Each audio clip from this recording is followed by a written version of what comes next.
Live from a place where smart parts exist, it's Friday Night with the A-Team with your host, Daryl the Cigar Vlogger Moore, Roxanne, Let Me See Your Transcript, and Mad Church Disease. If your YouTube channel is the entertainment leg of your church, the Alphabet Boys are looking for you in Nutville. It's a night of fun and laughs and trending topics, so sit back and listen and enjoy the show.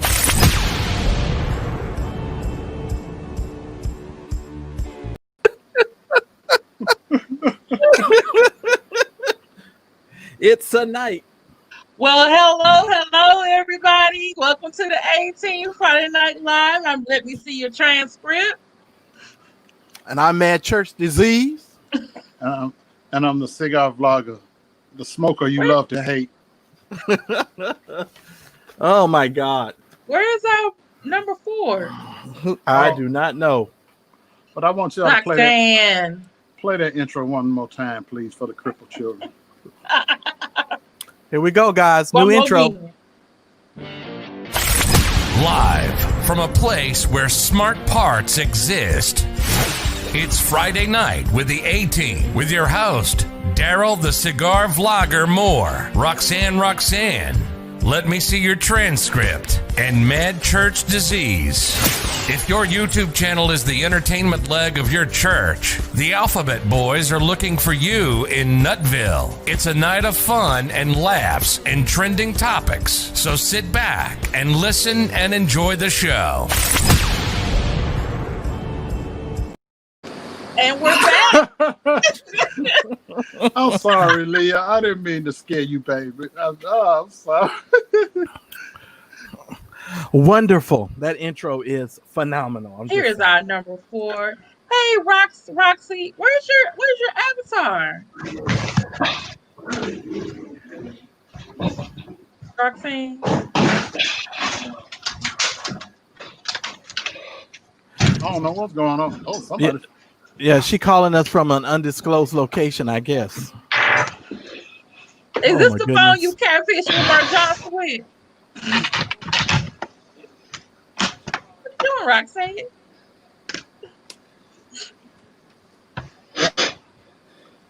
Roxanne. Okay.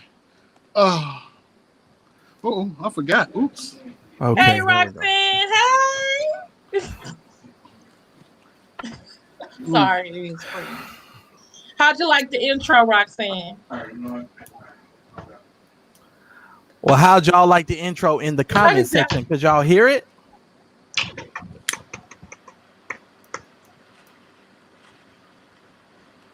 Are y'all delayed? Yeah, they delayed. Can y'all? Hello, McCray Kings. Hey, Betty. Hey, Ebony, Sweet Pea, Dog Cigar holding it down. Jacqueline. Look at my poor shirt. Are y'all okay over there?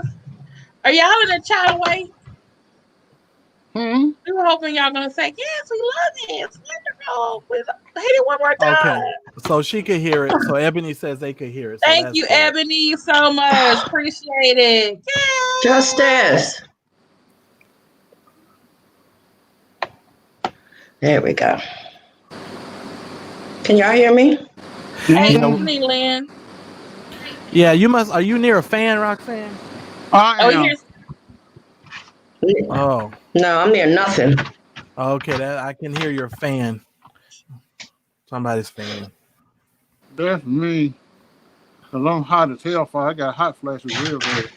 Yeah, it's hot in California too. It's about 104 outside right now. So, and Sunday we get to 114 degrees. So wow. I'm not even leaving the house on Sunday. And this dog want to lay up under me. They said, yay, we can see Roxanne. Yay. So how was everybody's week? Good. Busy. Productive. Happy. Yeah, I had a good time. I've been laughing all week. Hey, Courtney Andre. I bet you have. What you been laughing about? Huh? What you been laughing about? Oh, Lord, here you go. No comment. You. No comment. You. Woo! What in the Wow. world? If the world is Okay. Leah, check to see if he okay. You want me to tell Are you you something, sick? Leah? What you want me to say, Leah? Hey, Jazzy Carrot. Fred Samuel. Leave me alone. Why is Daryl skipping over the subject? Well, Can y'all hear me at all? Yes. We can hear you. Hear you clear. You're very clear. I'm real delayed. Hey, Ava. Hey, And Jazzy. very delayed. Yeah, I can Not hear by you. Daryl, why much. you keep skipping over the subject? Oh, you didn't see the screen. Look at the screen. I know. What's that? No comment. Okay. Okay. Well, all I can tell you, ladies and gentlemen, is you guys want to stay very close to the A team over the next 2 weeks. There is going to be a lot of breaking news that is coming forth. And I want to say cheers to all of the people who are doing the hard work behind the scenes. Hey, Barbara J. I forgot my drink. This is the sweet taste of victory right here, I tell you. What you drinking, Marcellus? It's one of my favorites from San Antonio. Even Tasha K was drinking my wine the other day on one of her episodes I saw. Oh, okay. And now they're trying to make it for the So we masses. celebrating. A little bit here and there, a little bit. Praise his holy name. Well, I got monetized this week. Hallelujah. Yay, That's what I'm talking about. That's what I'm talking about. Congratulations. That's what I'm talking about. So all this content and all this future content, and Kim is running around the corner. She's almost right behind me. At So 8:69. So share with your friends, ask them to subscribe, tell them, come on, we doing some great things over here. Well, we're going to all be barbecuing by Halloween. And ain't nobody here but us chicken.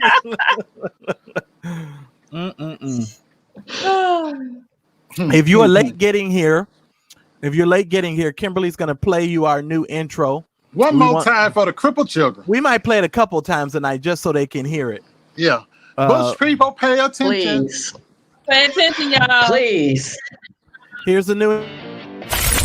Live from a place where smart parts exist. It's Friday night with the A-Team with your host, Daryl the Cigar Vlogger Moore, Roxanne, Let Me See Your Transcript, and Mad Church Disease.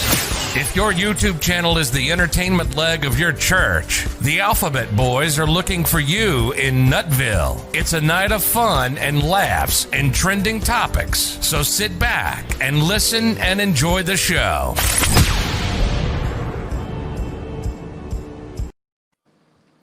All right. The Alphabet Boys are looking for you. And Nutville. We got a trending topic. Okay. That is just wonderful.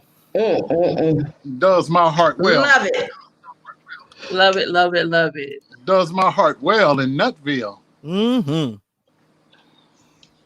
Mine too. And can't wait till they hear the outro too. Yeah, y'all got to make sure y'all stick around for that outro. There's that more. Outro. When we end this show tonight. Yeah, Hey, you're right. Gail, Sweet him, Pea. Trey King, Lynn, Barbara, Doc Cigar Betty. So why don't we go ahead and get started? Hey, everybody. We always start out with politics. And it seems as of today, well, actually 8 hours ago, President Trump was reported calling fallen soldiers from, I believe, World War I, World War II, losers. He was supposed to go as part of his job as president, I think, to like lay wreaths for certain. I think it was the end of World War II. I think we're at the end of World War II, and supposed to lay a wreath and say some nice things at the cemetery where people have been fallen. And he asked the people before you go, why do I have to go and do this? You know, they're fallen soldiers, they're losers. Wow. People that have lost their life for their country. Mm-hmm. That's what he has to say. Yeah. Jay was pissed. That's our president. Well, I guess I'll take it. I'll talk about it here for a second. Listen, I'm not really surprised by anything that this, how old is he now? 78? No, he's 71, I think. Oh, he's 71, 72. Oh, okay. I'm not really surprised at anything he says. He's having a very difficult time keeping his bowel movements inside at this point. He's 74 because his brother was 70. His brother was 71 that died. He's 74. Oh, okay. So he's 74. So I'm not really surprised by his comments, especially as it relates to our military. He referred to John McCain as a loser because he was captured. Sure and he said he loves to focus on people who were not captured. And so I'm really not surprised by our president's response to our soldiers. I'm just hoping our soldiers will return the favor with a vote for Joe Biden. I sure hope so. But Marcellus, do you see how he doesn't even understand that the military represents him? That's who's supposed to protect him. So Como was talking about he's going to need the military if he shows up here.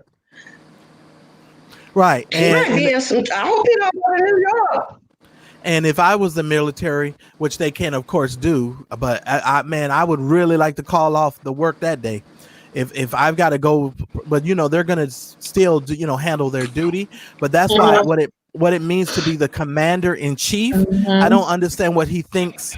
I don't understand if he knows what commander in chief actually means. What he's commander of, right? Yeah. And he's a draft dodger. Yeah. So I'm not surprised. Well, keep your son in prayer, Dog Cigar. Dog Cigar's son is in the military? No, grandson is in the hospital. Oh, I'm sorry. Oh. You just We'll learned be to be praying. right back. Grandson is in the hospital. Oh, Definitely crazy. Paul Simpson, you've been given the blue everybody ranch. pray. Congratulations. Did you put me back on, Kim, on the other channel? Because for some reason I was off too. This is my channel, so you should be. I'm talking about over at Daryl's. Did you put me back on, Daryl? On the Darylisms one, yes, I did. Okay, thank you. You all could just be patient with us. We're having a lot of technical difficulties with these moderators and stuff, so just bear with us. Okay. All right. Daryl? Yes, ma'am. Did you give your opinion? A draft dodger talking about fallen soldiers. I'm going to try to bite my tongue because you never know when the feds is watching. My dad's a veteran, so I take a serious offense to that. My dad did 3 tours in Vietnam. My brother was in the military. My nephew, he was a Marine. I don't have no respect for him. I come from a military family. 3 generations. I have no respect for him. None. The last person you disrespect in this country is a veteran. That's true. And the thing about that is, my husband is retired military. Y'all have no idea what it's like on a family whose father, son, brother, uncle, cousin, friend are in the military. You don't know how disrupting it is to raise children like that. It is the hardest thing that I have ever tried to do, and I didn't do well at all. Yeah. And so when you say that you not only disrespect veterans and military folks, but that veteran wife, because see, I served with him.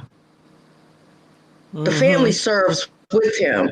It impacts everybody. And when I got sick, my husband couldn't be there. So I paid the price for him just as well as the children did. So that's, That's just it's past disrespectful. It really is. But it bottom showed. line, it's evil. Yes, it is evil. I agree. And it just also shows you that we're dealing with a man who is not truly a leader. And we actually, when you get somebody to be in the highest office in the country, you want that person to literally be a commander and a chief. And unfortunately, we have somebody in the White House who couldn't find his way out of a playpen. And it's very difficult to deal with a person like Donald Trump because he's spiteful. He's a narcissist. He's revengeful. So he just says whatever comes out of his mouth, and it's just not one of those things that we can deal with. I think that he has shown since before his first campaign and throughout his presidency that one, he doesn't care about disabled people, LGBT women, especially Black women. He only cares about those white evangelicals who are gonna vote for him. That he's willing to do props like hold up a Bible upside down and tear gas peaceful protesters. But now you're disrespecting the military. But the thing that comes to my mind, and I'm just this is okay. Who's next? Is the white evangelicals gonna be next? So who else is there for you to disrespect? Does he not know that they vote for him? Like, did someone talk to him before he goes out there? Obviously, here's my thing. This is the same man that says that the NBA players and NFL players should be fired for not kneeling for not standing for the Pledge of Allegiance or the American flag, but then he turns around and disrespects the flag by disrespecting the veterans. Because when you disrespect the veterans, you're disrespecting the flag. So the very thing that he accuses other people of doing, he himself is always doing. And I just find that ironic. I really do. But isn't that what most narcissists do? Yeah. Yeah. Yeah. Hey, Christine Parks. Hey, Terry. Y'all, I'm gonna go out and come back in because I'm way delayed. Okay. While she going out, Christine, what you sent me to donate, I donated it to the high school band here. They have a game tonight, and the band director told me to tell you, God bless you and thank you. Because those kids needed that are really, really bad. So I wanted to get that message. She told me to make sure thank the person that sent the items. They really needed them because they were short. They were really short. Okay. That was nice. Thank you, Christine. I'm still in the process of going through the box so I can distribute it. I have a friend who does wraparound services for high schools, and I'm gonna go give her. Gonna divide it up between her and my other friend who is a elementary school teacher, and they need some of the resources too. So, but thank you, Christine. Really appreciate it.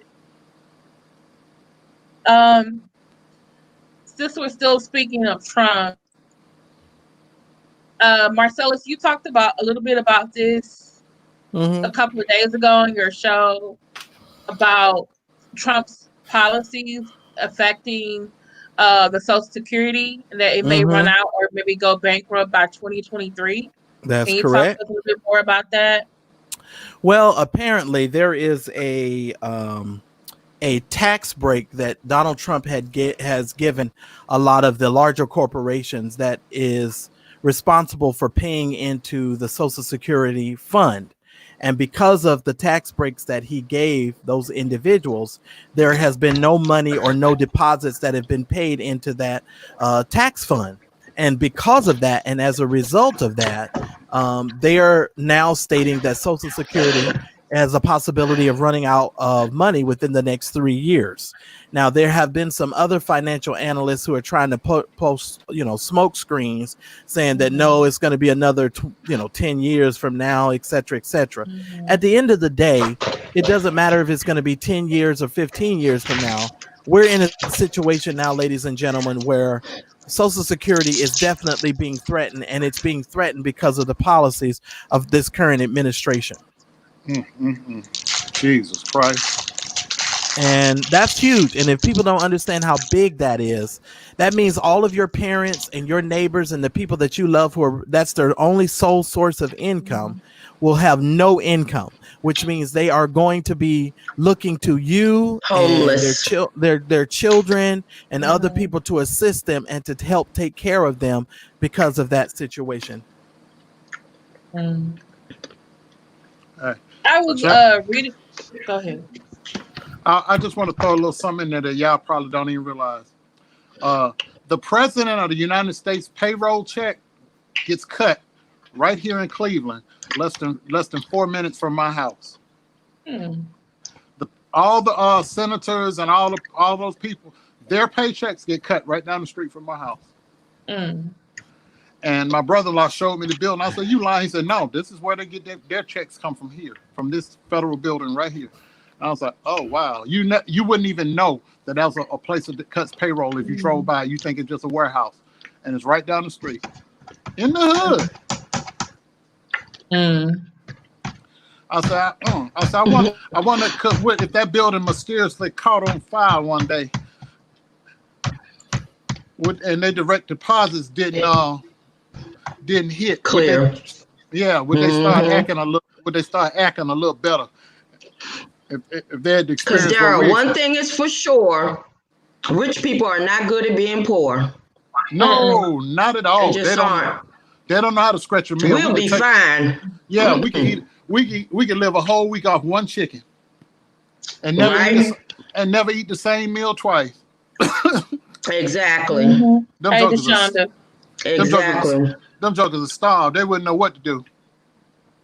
Oh my God, I can't have that's my where we got It'll be like the Great Depression. Some people may even commit suicide. They didn't take losing all that money that well. Some people, while the Empire State Building got the little red guard things around the top. Yeah, because people used to jump. From jumping. You're going to see a lot of that, Kim. You're going to see a lot of that. A lot of suicides going to start happening.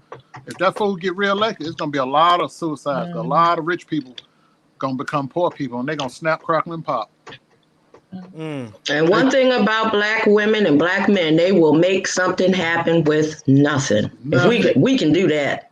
Yeah. We can do that for sure. Because we'll barbecue every day.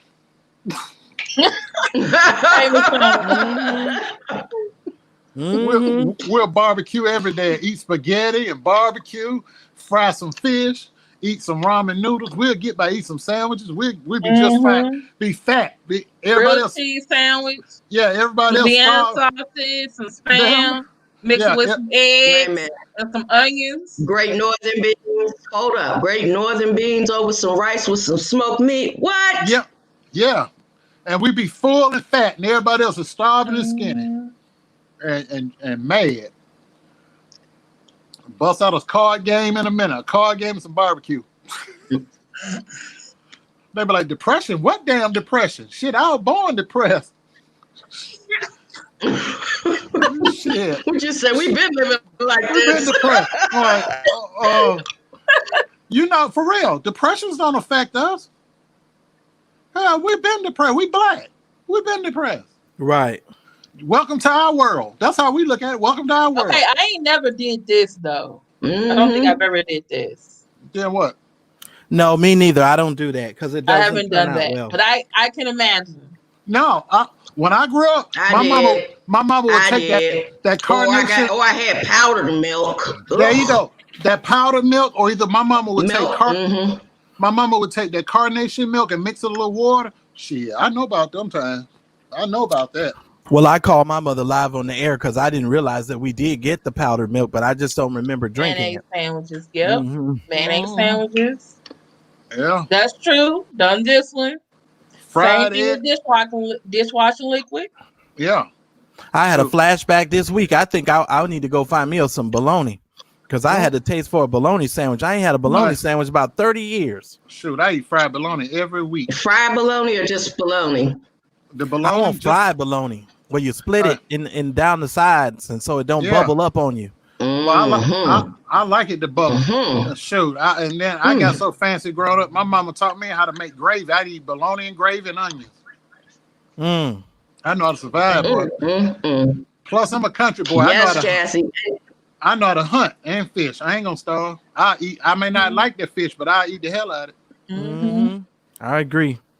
And the thing about it was, I didn't grow up poor, but that powdered milk stuff, when we didn't have no milk, yeah, and we weren't poor by any means. And I still say that government cheese made the best macaroni and cheese on the planet. It made the best grilled cheese sandwich. And Marcellus, you didn't grow up on the face of the earth. That's right. And Marcellus, you didn't grow up poor. You just lived in the hood. Well, I mean, that's right. Well, we kind of were, because after my grandmother died, because my grandmother was the sole person in our family. She was the one with all the money. So once my grandmother died, you know, things kind of switched up and changed a bit. But my mother worked, but we struggled. And I call it poor. I say we were poor, but my mother might have a difference of opinion with that. I mean, we lived behind the projects at one point. We didn't even live in the projects. Now, my mother would have said that was fine because we actually had our own apartment and we weren't on government housing. But the apartment building that we lived in, I just hated it. And I hated the neighbors and I hated the people across the street because the whole neighborhood just sucked to me. And so I was like, this whole neighborhood sucks. And we had to walk through dirt walkways. Like if we wanted to go to our friend's house, we had to go through these dirt. The walkways weren't paved. You know, it's like going through the, what's that, Little Red Riding Hood? You're going through the woods, to get to the neighbor's house. I just hated it. And it was just one of those things. But you didn't miss a meal, Marcellus. Oh, no. Your mama was a whole nurse, Marcellus. Right. Yes, I know. I know. You know what? That's the poor I'm talking about. We didn't have that kind of poor. I mean, I didn't realize. But we still did all the same things. I didn't realize we didn't have money or stuff like that until I got around folks with it when I went to college. I'm like, shit, I thought everybody lived like that. I'm like, sure. I know about putting stuff on layaway to get it out for Christmas and put your school clothes on layaway in April so you can have them out by August or September. I know about all that. Well, I know about the layaway. Oodles and noodles. Oh, I can't stand that stuff. I never ate oodles and noodles until I went away to college. Oodles and noodles and hamburger helper. I never ate until I went away to college. And when I found oodles and noodles and hamburger helper, oh my God, I was in heaven. I thought it was the best thing ever. They used to say, look, we grew up eating this shit. We don't want to eat this. I was like, this is what I'm eating. It's good. Exactly. I loved it. You're welcome, Renee. Let me just say this real quick. Let me take a breather here just for a second. I've been sharing the show on my Facebook page and on my other Mad Church Disease page. I need for you guys to start sharing this show. If you're watching this show on YouTube and you have a Facebook page, can you please share this and let everybody know we are live? Kimberly now has about 65 people in here. We need to get this up to at least 100 folks watching. So if y'all can do me a favor and just share this on your pages, I would really appreciate it. So yeah, go grab a friend, bring them in. But Daryl, the one thing I'll say about that is, like you said, I'll just put it to you guys because I was a little different type of kid because I was a kid who were. I read I read a lot of books and I read a lot of stuff, and so books kind of carried me away from my circumstance, and so that's how I was able to learn how other people lived and other people did everything. So sometimes when I would look around and see what I would be doing, I would be like, wow, this life sucks. And I had my moments, but now that I look back in retrospect, I'm grateful for those experiences because I think those experiences taught me just what you're talking about, and which is how to make it and how to survive, because a lot of people cannot survive. I ate ravioli, I ate Chef Boyardee, and I knew how to cook ravioli, and if I wanted to make lasagna, I would lay the ravioli in a pan and put some sliced cheese on the top. I thought I was doing something. I said, this is the ghetto lasagna right here, and so I couldn't get no ravioli if I paid for it myself. I love ravioli. SpaghettiOs or sugar or cereal with sugar. I couldn't. We didn't even have that. That's a new one. No, Please. cereal without sugar, like the good cereals. When I left home, child, let me tell y'all, I bought every kind of cereal you could think of. Because I couldn't as a kid. Right. SpaghettiOs, honeycombs. My mother's favorite cereals, Pops. Even None to of this day, that. Nope. she still loved Pops. Love I corn love- pops. I love Pops. I love Pops and That's Raisin Bran. Yeah, that's my. Raisin Mine Bran. is Captain Crunch with the Crunch Berries. That's my favorite. I eat Special K, but now that I got older, I eat the Special K with the dehydrated strawberries in it. I ate enough Special K as a kid. That, Rice Krispies. Ugh. I don't ever want to eat that ever again in my life. Chex. The only cereal I didn't like was that darn shredded wheat. Oh, I hate those. I hated shredded wheat. Oh, that's like eating And I cardboard. hated Raisin Bran. Raisin I Bran. love was Raisin terrible. Bran. Raisin Bran. You I don't love like Raisin raisin? Bran. You don't like raisin? Ugh. You don't like Raisin Bran? Oh my God. I like Captain Crunch with the Crunch Berries. Well, she don't like Raisin Bran because it don't marinate and you can't put it on the grill and have 1.5 of them. That's why she don't like Raisin Bran, because you can't put it on the grill. Marcellus, you can talk as much shit as you want to talk about my steaks. I'm still going to eat both my damn steaks too. But you know what? You know what's You messed are not up? going to shame me. I grew up on a farm. I grew up on a farm, and I hate steak, and that don't make no sense. I don't like steak. Wow, really? Yeah. So, if you go to a restaurant, you won't order a steak and a baked potato? Wow. Well, I want you can't to hang try out with Jay's Roxanne. steak. Yeah, you gotta try Jay. Just try it. Well, when we go Just visit try you, it, Roxanne, Daryl. you can give. I'll eat the other half if you don't want it. You can take Daryl's steak.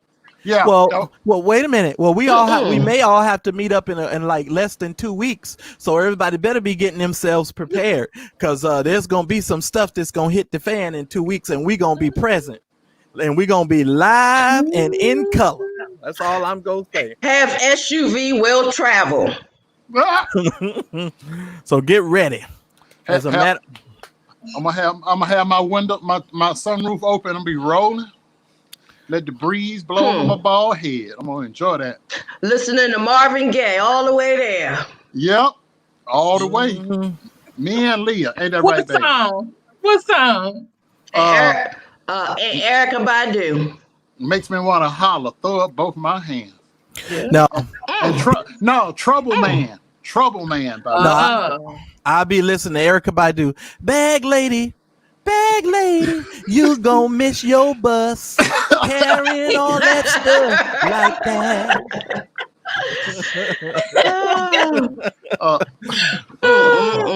Because we gonna run into a bag Jill lady. Jill Scott, y'all. I'll have all of the music on my playlist when I get there. Daryl. Thank you, Ava. You gonna bring your camera equipment, right? Oh yeah, that's in the trunk. That's gonna be in the trunk, definitely. And we're gonna have some wine. Well, I'm gonna tell you how strict my house was, Paul, because Paul asked me a question. Listen here, Paul. My mother was so strict.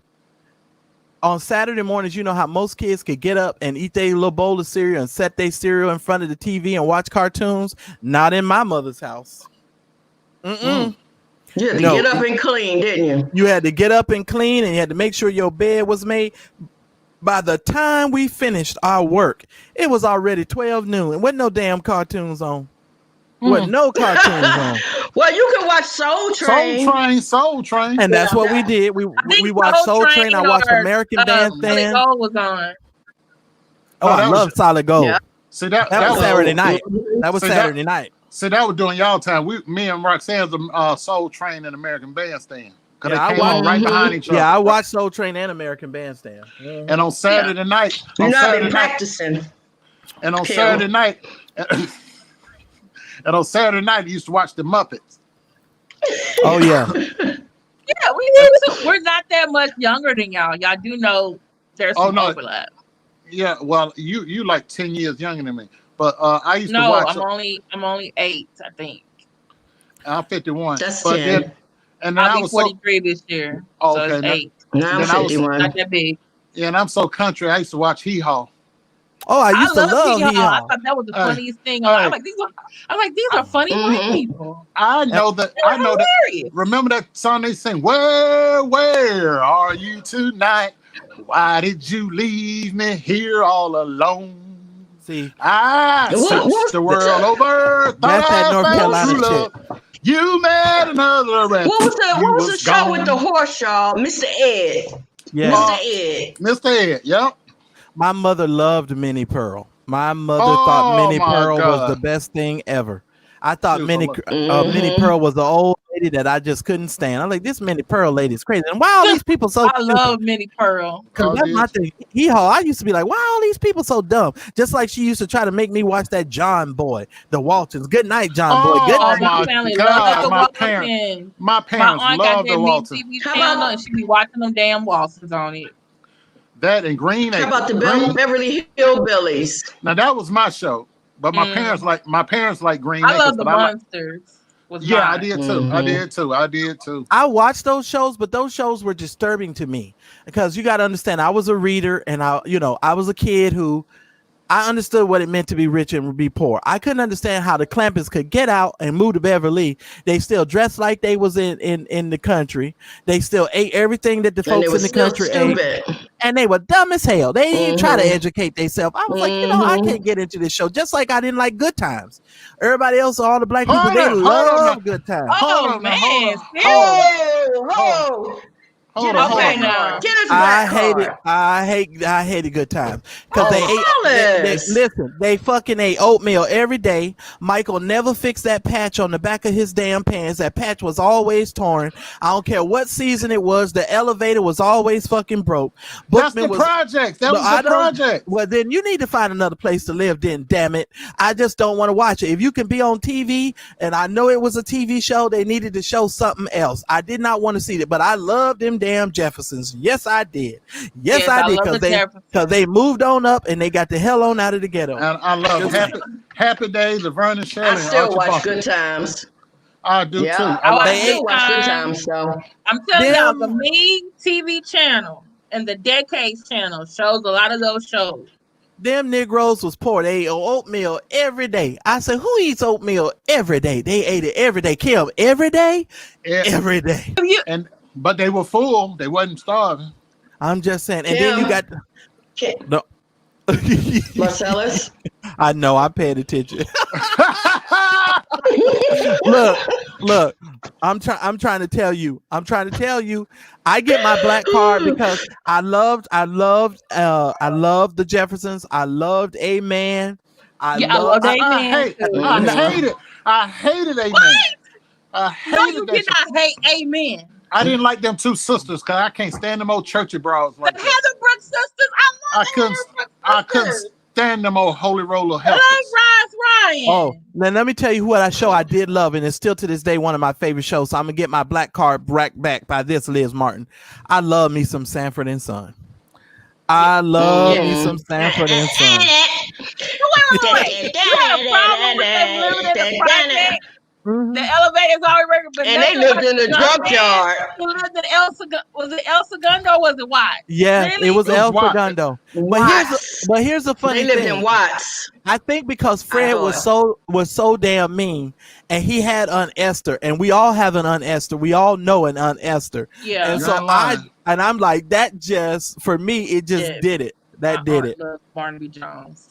I think Oh, she got my a mother crush on loves I love Barnaby Wonder Jones. Woman. Yeah. My aunt has Wonder me Woman was my recording thing. Barnaby Jones so she can watch it if she misses it. $6 Million Man was my show. Yes, Yeah. sir. Yes, sir. What about the cab show where they drove the cabs? What was that? Oh, Taxi? Taxi. Taxi. Mhm. That was Taxi. good. No. The I'm gonna go. Odd Couple. Since y'all talking, what about WKRP in Cincinnati? Cincinnati. Nah. That was my show. He just died, right? Didn't he just pass? Who? Which Didn't the one? black guy on that show just pass? No, he did not. No, Tim Reed. God. Tim Reed. Tim Reed is still alive. Tim Reed's still alive. Mm. You know, his wife Who was am I thinking about that his just wife. passed? His wife was the second Aunt Viv on the Fresh Prince. Correct. Yeah. Correct. Mhm. Mhm. Okay, right. And speaking I don't of Cincinnati, Right. Okay. Really? Okay. Moving right Big along. mouth. I'm like, can't keep nothing. It's no comment. Wow. Are you sick? It's killing them. It's I mean, somebody. It's killing them. Someone kidnapped you. It's no, I'm all blink right. once for yes and twice for no. Did somebody threaten you? Have you been threatened? Ain't nobody threatened me. Did you see something that you wasn't supposed to see? No, ain't nobody here but us, What up, chickens. chickens? Just get ready. We'll be back. We'll trust me. Hey, Natisha. I I know bet we've you. been I talking bet. about our Saturday's favorite games. shows. We need to get back to our we can talk about shows forever. Yes, we Actually, could. maybe we This need is to what do we that do one day. at 2 o'clock in the morning, y'all. Like we have 4 series and we got to get rid of one. Which one do we get rid of? What? I need to think about that. Shoot. The stuff I grew up on, all them shows was good. Okay, Good Times, Jeffersons. What else can we pick? There's too many shows because you got Archie Bunker. All in You the got Family. All in the Family. You got all them shows. And Maud. Mm. I'm ashamed to admit. I'm ashamed to admit. Tim Reed did not marry Della Reese. Girl, what? I'm ashamed to admit. No. Tim Reed is married to Daphne Maxwell Reed, who was the second Aunt Viv. I'm ashamed Kimberly, I already answered the question. I know, but I guess I need to see it again because it says, didn't Tim also marry Della Reese? No. Okay. I'm ashamed to admit I used to like the Dukes of Hazzard until I found out about the General. I love the Dukes of Hazzard. I did too. Boss Hogg was the we man. We didn't know better. Jefferson Davis Hogg. I was like, I love Daisy. History, I didn't understand the significance of him being called Coltrane. I used to love Coltrane. What was the dog's name? It was a hound dog, but they never did it. Lulu. No, Flash. Lulu was his wife. Lulu was his wife. Flash was Roscoe's dog, Flash. and then the other one, I forget the other one's name. Oh, see, don't make me go all the way back because I'll take y'all back. I remember Jake and the Fat Man. Jake and the Fat Man. Love Jake and the Fat Man. Okay, Kim, you better get us off of this road. Okay. Joe Biden met Jacob Blake's family in Kenosha, Wisconsin. I can't hear you. I know. Can you calm down your little motorized dog, please? Tell him to kiss your ass. There you go. Good girl. Tell your dog to tell that to people. Yeah, good girl. Jacob Blake, Joe Biden's family met with Jacob Blake's family in Kenosha, Wisconsin. So a lot of people are thinking this is a great thing that he did. But I mean, I do know it's election season. They should have been visited by some, politicians who are trying to help them get justice. But I also noted that they never, which, I guess we already said what we said about Donald Trump. He never called these people. He never talked to them. But he's once the truth's out. But they said they didn't want to hear from him, so I don't blame him for not calling. Now, let me just say this. As a president, as a commander-in-chief, it is your duty and responsibility when these types of things to happen, no matter what your party affiliation is, for the sake of the country and for bringing the country together and being a leader, it is your responsibility to speak on these issues. Unfortunately, we don't have a leader. And this is our problem at this particular time. And this is why the racial tension in our country has reached the apex of where it is right now. So I'm not surprised. Now, Joe Biden is going to do whatever he needs to do to pander to black people to get their vote at this particular time. And I feel like black people just needs to come out. And even if you don't like voting, we just need to drag everybody out and at least try to get everybody's vote counted. And I'll leave my comment there. That's true. I just think he's pandering to the black. He's just pandering to the black folks. But if Donald Trump called my house about anything, it wouldn't be good. It wouldn't be good. It wouldn't be good. No. And I had a chance to talk to him. Ooh. He wouldn't want to hear what I got to say. He tried to call my house, but I said no. I wish he would stop emailing me, though. I keep getting like 4 emails from Trump a day, wanting me to give a donation, wanting me to vote for him, wanting me to buy some damn MAGA hats. I'm like, I know I unsubscribed. You gotta unsubscribe. Like, I why ain't you never, still sending me this stuff? And I this is never the reason got. why I got put on that list, because he was coming to Houston and I didn't want anyone to go because he was giving away free tickets. I didn't want anyone to. We all wanted him to like have nobody there. So me and my friends, a lot of my friends, we used our emails to get 2 free tickets, and we just didn't go. And I think that's how I got on that list. And I can't get off. Oh, okay. Because I'm like, how the hell you get on a mailing list and I ain't on Yeah, a mailing that's list? how. Because every time I can't get off of it. every time he posts on Twitter, I give him hell. I send him a messed up meme in his comments. Yeah, and I always give him hell. So yeah, I'm with you, Daryl. We were praying for your grandson, Dog Cigar. Oh, We're going to continue doing so. Does he carry EpiPen? You might want to look into that.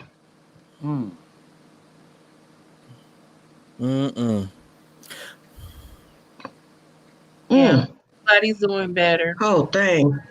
This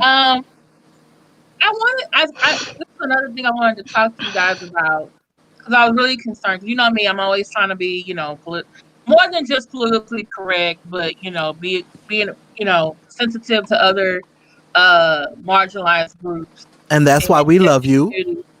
Thank you. You're welcome. Joy Reid, who is an MSNBC reporter and a host, made some very offensive comments. Well, she made some comments that offended the Muslim community. But when I read her comments, I felt like she kind of made a point. Yep. And the comment that she made was, I think it was when she was commenting on the fact that Donald Trump says very radical language, and that radicalized these neo-Nazi white power groups.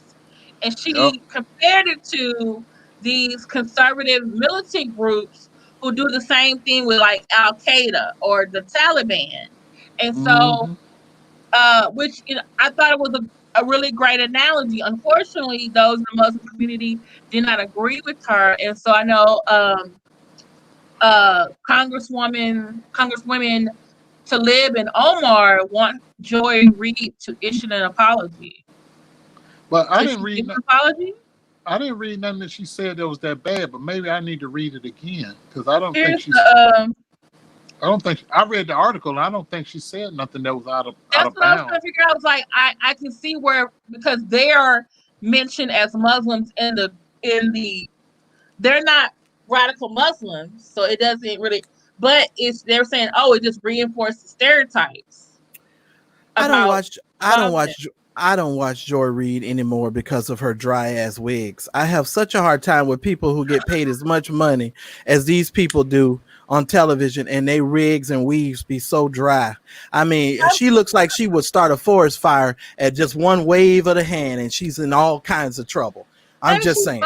Maybe she just got a promotion. She just got a promotion. Part of her deal, she should have asked them people for a hairstylist and somebody to work on them wigs, because the ones that she be wearing from the back of CVS is dry. They so dry. They dry. You're not really supposed to go to the salon anyway right now, but she probably could have someone come to the States. You being nice, them shits is crunchy. Yeah, and they as dry as the next day's Thanksgiving turkey. Gayle King? Dry.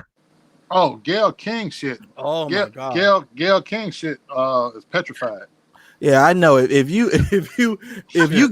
Gayle King run too fast, boy, she gonna catch on fire. She gonna be a glow. She gonna be a glow in the dark chick. If she turn her head too fast to the left or right, sparks and shit gonna fly off her shoulders. Lord have mercy. Her collar gonna catch fire if she turn her head real fast. Bam! Like, oh shit, I'm on fire. That's what's gonna happen with her. I ain't lying. That's some crunchy shit she got. It's dry. Her and Joy Reid just dry. Remember how Fred Flintstone used to light his cigars and shit with the Flintstones? That's how dry her wig is. They're like that. I'm surprised she hasn't combusted already. They all them wigs is just too dry. Y'all just don't like the mayor of Chicago. Chicago. Who? I like that lesbian. She one of my favorite lesbians. I like her. Well, she do, but she do kind of look like Voldemort from Harry Potter. I don't like her damn tailor. No, whoever, not. Yes, she do. Cause whoever giving her them suits, they wrong as hell. They should be, they should have their business license taken. She do.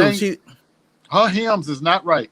She looked like at any moment someone from Hogwarts ought to come and drag her back into the basement. I'm just saying. She went and got her shit at Salvation Army and they said, you know what, I'm gonna just roll these legs up. I ain't even worried about a hem. I'm just gonna roll the bottom up. She got them Salvation Army suit. She looked like she has never known what Victoria's Secret had. It had no kind of secret. Hey, I'm just saying. Hey, and that afro, she got that Ned DeWine afro. No, she got that. She got that Rollo. Rollo afro. Yeah. I knew it was someday in the 70s. Wait a minute. Wait a minute. What was Aunt Esther's husband's name? What was his name? Woodrow. She got that damn Woodrow. That's that Woodrow. And on Good Times, he was Ned DeWine. Okay, Woodrow and Ned DeWine had the same guy. Rest in peace. He just died a couple weeks ago, age 91. Rest in peace. Christine, she ain't got. Don't you talk about Steve Harvey like that? I know, because them Steve Harvey suits is horrible too. And let's go on anyway, because he think he's slick. He make the suits one way for him and then try to sell them to the public altered. He make different so it won't be the same suits as he have. Like, fool, we ain't buying this. If you say it's the Steve Harvey suit, it's supposed to be just like the ones that you wear. Jive turkey. Yep. But FYI, when I'm going through the different topics, I do put links in there because want to make sure that you are informed.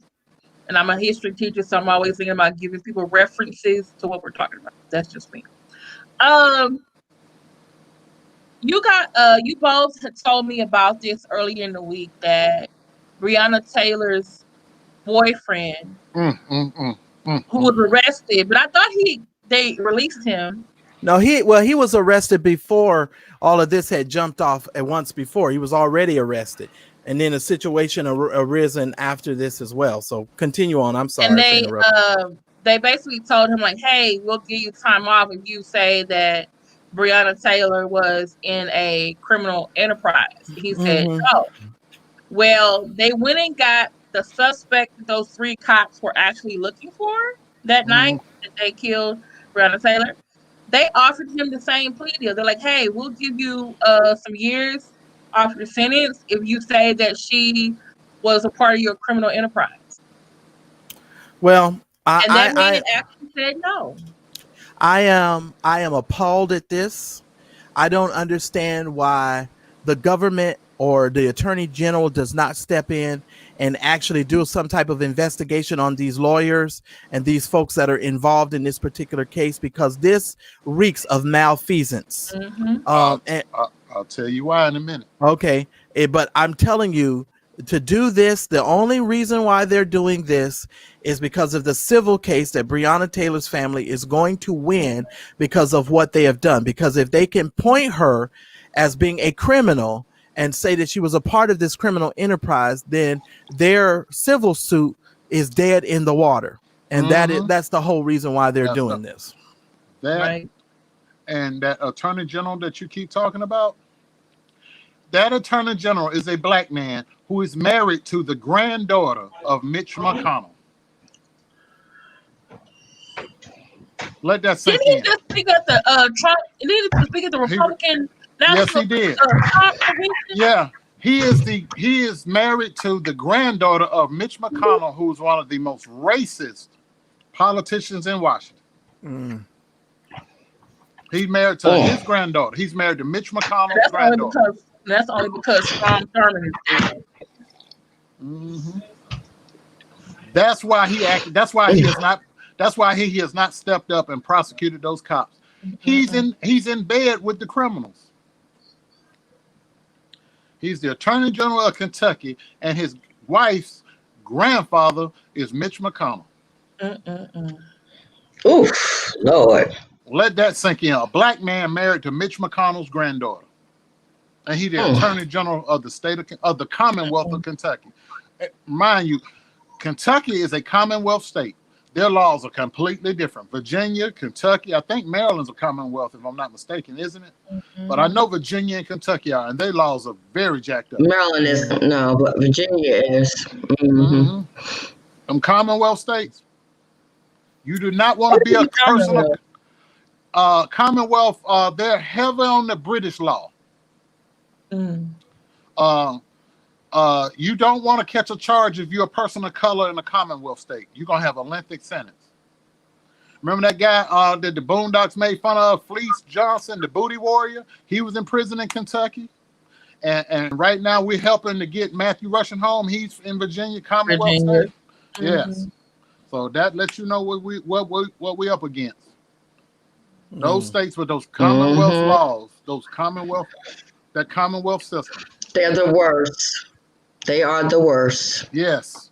Roxanne, you worked in law enforcement. What do you think about this deal that they offered this suspected drug dealer? He actually said no.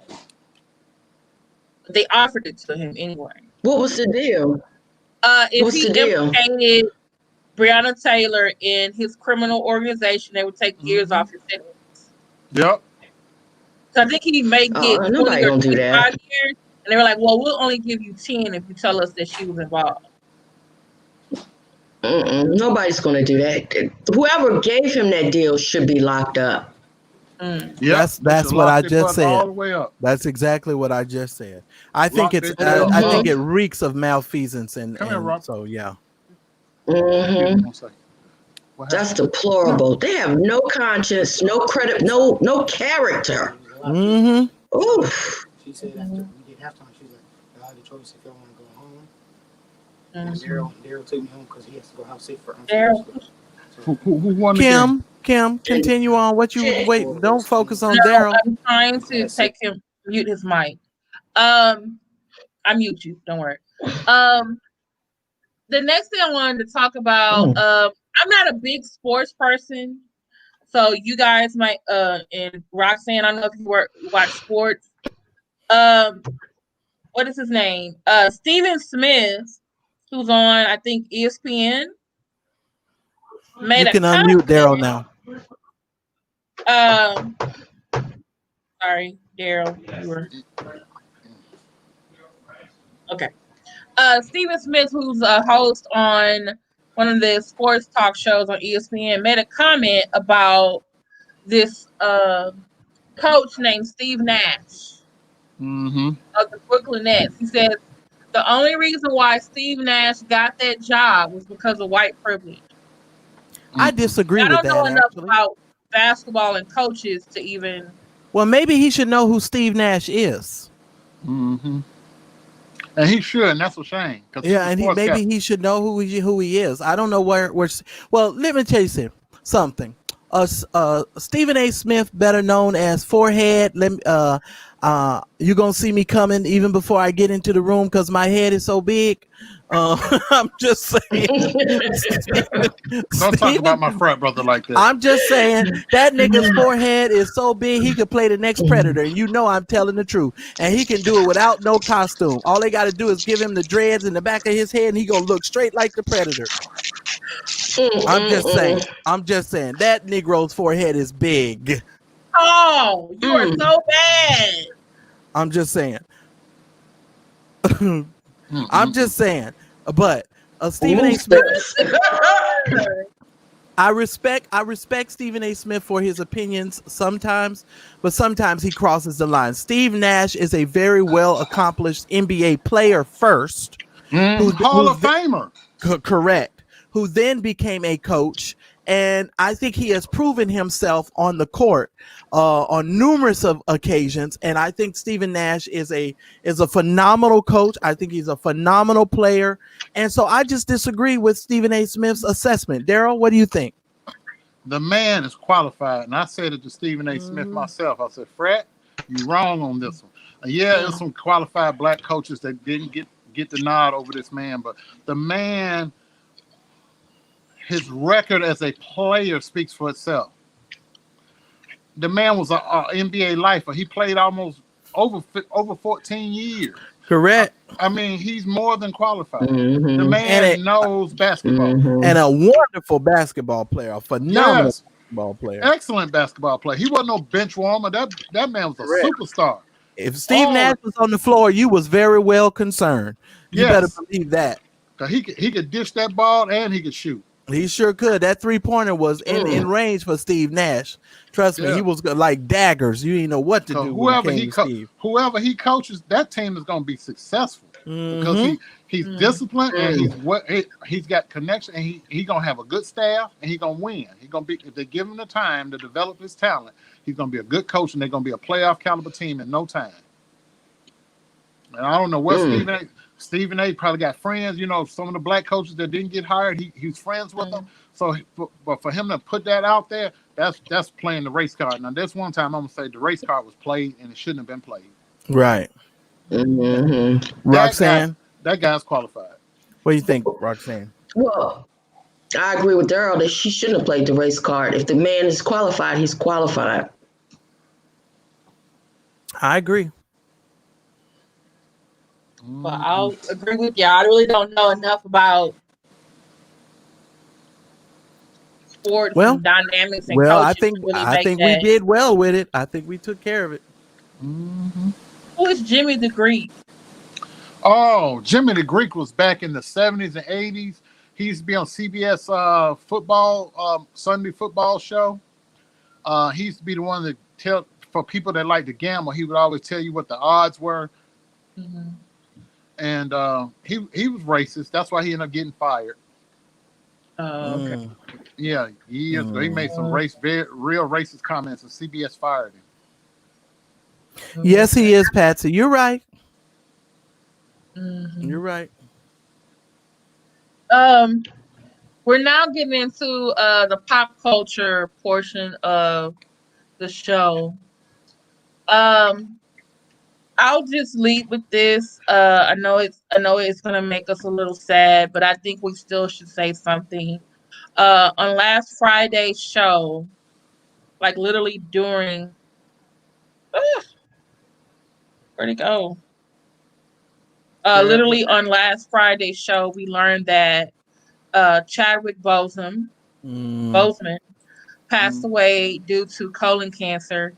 And actually had stage 4 colon cancer for the last 4 or 5 years. And I read in the article that he was actually taking treatments in between the movies he was playing in. But I have to admit, I was like, this is, you know, even though he's about a few months older than me, he's 43. It's like he's played dynamic people. I mean, not only the Black Panther character, but you played Thurgood Marshall, you played James Brown, you played Jackie Robinson. That's how I first knew about him, was when he played 42 in the movie 42. And he's done other movies as well. And the last movie I just saw him in was The Five Bloods, which y'all should go see it. And I noticed then, in The Five Bloods, I noticed that he was very thin. And I was like, why is he so thin? And I kept saying, oh, it must be for this role. Well, I found out that it's really because of him taking chemo and the illness. But what I really got, what do you think? What do you each think about Chadwick Boseman, and what do you think kind of legacy that he leaves behind? Good question. Well, I'll let Daryl talk about the legacy, but what I'm going to say about this whole thing is he was only, 43? Yeah, 43. They don't, the sad part, they don't even screen you for colon cancer that young. Which is probably why I went to stage 4, because it went undetected. So I say that to say that when you do become of age, make sure you go and have your colon check. It only takes 10 minutes. Can you can talk about the legacy.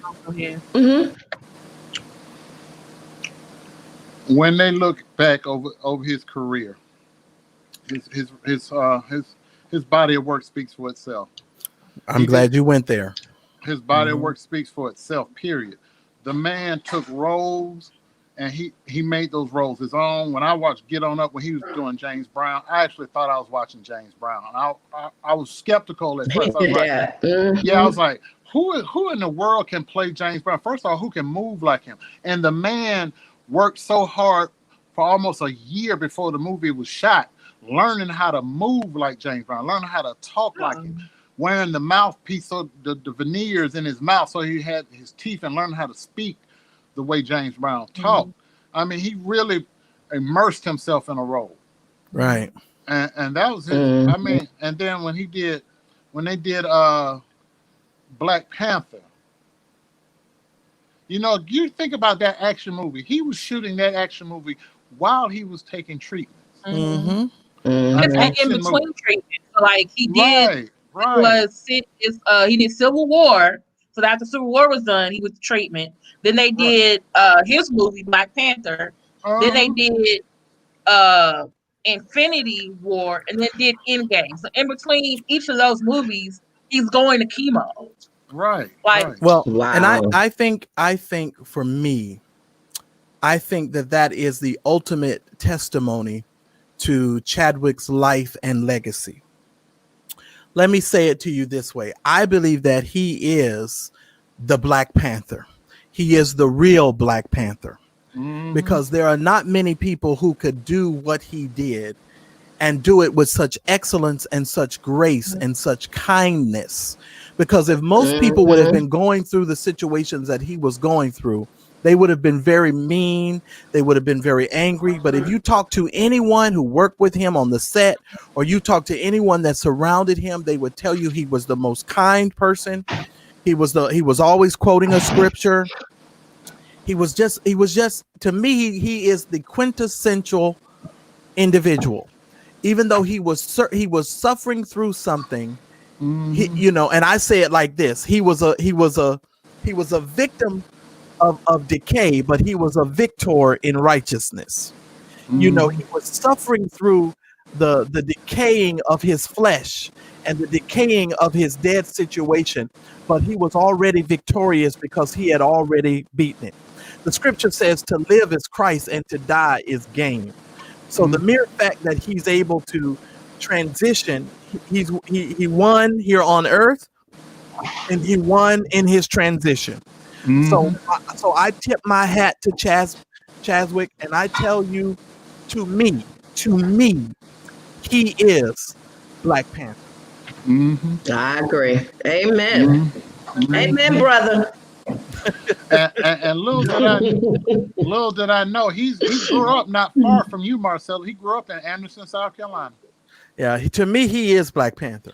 There'll never be another. I don't think they'll be able to replace him. I'm going to tell you how good. I don't think so. They're going to rewrite it. They're going to rewrite it. They'll have to do what they did in the comics. Because in the comics, Black Panther like goes missing, and his sister Shuri becomes the new Panther and the ruler of Wakanda. So I'm thinking that's probably what they'll probably have to do. How in the hell do you know that? Yeah. How in the hell do you know that? My son knows it. People that are in the comics. My friend is such a nerd. She tells me all about the stuff, and then she sends it to me, and I read it. Okay. And my son's an authority on Star Wars. You can ask my son anything about a Star Wars, the Avengers, or Marvel comics. He knows it backwards and forwards. Because my son's into that stuff like that. He is Wow. That's a good question, Urban Critic, and I unfortunately cannot answer that question. What I will say is I read an article that Chadwick was already preparing for the next Black Panther movie, and he was focusing on gaining weight because he had lost so much of the muscle mass from the last time he played Black Panther. He was looking at ways of gaining muscle and the muscle mass back, even while going through those treatments. So that just goes to show you what kind of man he is. Now let me stick a pin there, and I'll end my comments with this on this particular subject. While he was losing weight, social media was disrespecting him. Yeah, they were hounding him. Our social media culture is so quick to judge a person, and they're so fast to judge people when they look a certain way or a certain situation seemingly has looked to be adverse. The man was dying, and the people on social media were talking crap about him. And so it's a very interesting situation. So it's just very interesting. Kimberly, you're always. I was going to talk about the fact, because it reminded me, I asked my aunt, she had told me before, and then also my cousins, her kids told me. My aunt actually had stage 4 colon cancer when she was 29 years old. She had nothing. Wow, 29? 29. And I asked her, was it like, because I said stage 3, stage 4. She said I had stage 4.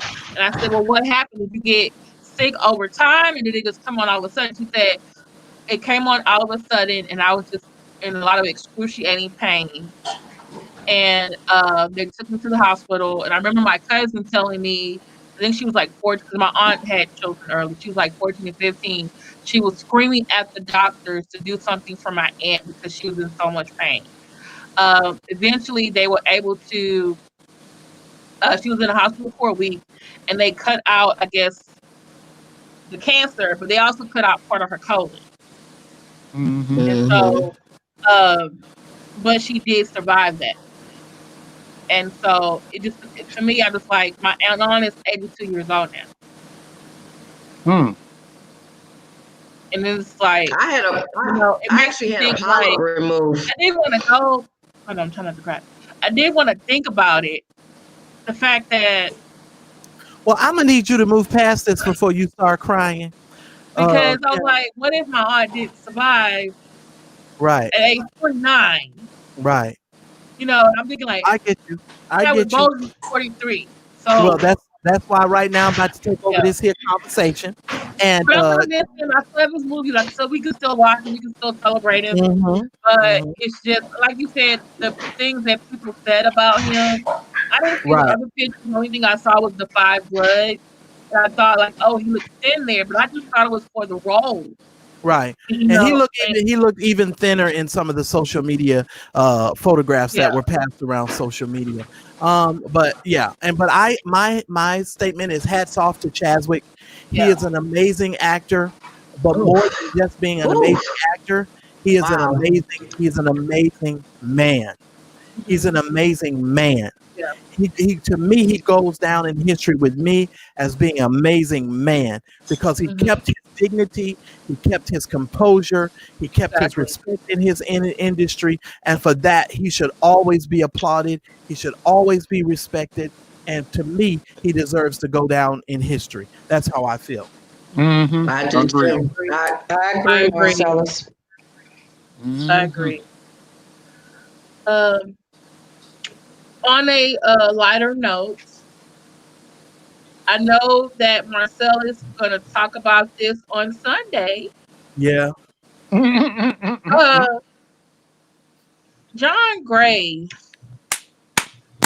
has started the apology tour, or made an apology, and I'll put the link in the chat.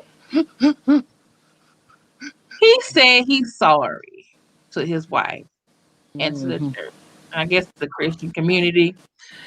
And I read the article. I didn't actually, and they said that he did the apology on social media. So I'm thinking like, oh, you did an Andrew Gillum type of thing?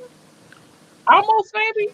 And I'm just like, do you believe he means it this time? Do you think he thinks he means it this time? No. He's sorry he got caught. But Marcellus will break it down for us on Sunday. He's sorry he got caught. Only thing I could say, I couldn't even get through the first 3 minutes of his apology without getting pissed off.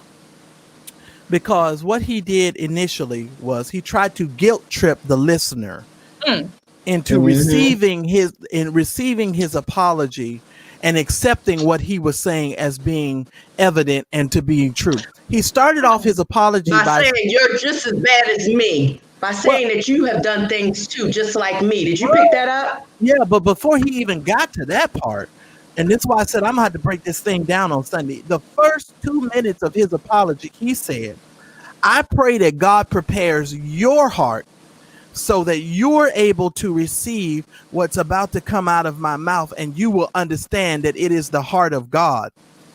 And I'm listening at this apology and I'm going, oh, this is that bullshit. Because first of all, God don't need to prepare my heart for nothing. He needs to prepare your heart because you the one that's been running around here fucking and doing all the bullshit that you've been doing. So God needs to prepare your heart, not mine. Exactly. So I'm sitting here like, okay. And so I listened to the apology, and the more he apologized, he took that slippery slope. And if you guys listen and you pay attention, it always ends up being the fault of the other person. They never take personal responsibility for themselves. The devil. And so we're going to talk about it some more on Sunday, but I'm going to spend my whole time on Sunday just on John Gray. But at the end of the day, John Gray, you can just kiss my ass. That's just how I'll put it. You can kiss my ass. Because all of those bitches are not the devil, okay? All of those women are not the devil. You can go put a DiGiorno pizza in the oven and eat the whole thing for all I care. I done had enough of your foolishness, and I'm not buying it. I agree, Ebony. That church folk get out of jail free card. Oh, the devil. No. Well, no, but he started off by saying that God needed to prepare our hearts. But like something is wrong with us because we on social media discussing your inability to keep your dick in your pants, and you keep requesting all of these titty texts because you know he loves the titty texts. He wants your titty in a text. So no, God don't need to prepare our hearts. He need to prepare your heart. That's all I need. I'm gonna leave it there. That's all I have to say. When you say titty text, he must be one of those dudes that likes to titty fuck. He probably does. Ugh. He probably Could you does. imagine his big ass on top? Ooh. He's too big for all of that. He's too big Wait for a all of minute. that. Wait a minute now. You speak 400 pounds now. You ain't gonna be talking about you hurt my feelings. You see Well, me you now. must have been agile. God been good to me. That's all I can say. Cause folks will say I'm bragging, but God was all right. God was good to me. I was able. What time on Sunday, Marcellus? I don't know. Just make sure you hit the bell notifications. Turn your bell notifications on so when we go live, you'll know when we go live. I don't know what time it's going to be. I'll make that decision tomorrow. So it'll be posted tomorrow on Saturday. I got a lot to do tomorrow. Y'all pray for me. Oh, he never apologized to her, but Oh, we're gonna deal with it. We'll talk about it. Oh, we're gonna talk about it. Sunday, y'all. I hope y'all send Sunday. his big cheeseburger eating ass a link. I want y'all to send him a link so he will understand. I'm gonna be all up on him on Sunday, so he better be ready for it. Well, you know, Marcellus, if you don't forgive him, you're not really a Christian. Well, it's not up to me to forgive him because I'll put it to you this way. This is that drama that people be trying to put. That's how he comes across to me. I know. Well, they always do that. Jesus told us to forgive folks 70 times 7. First of all, I'm not Jesus. I'm not trying to fill out the job application for Jesus.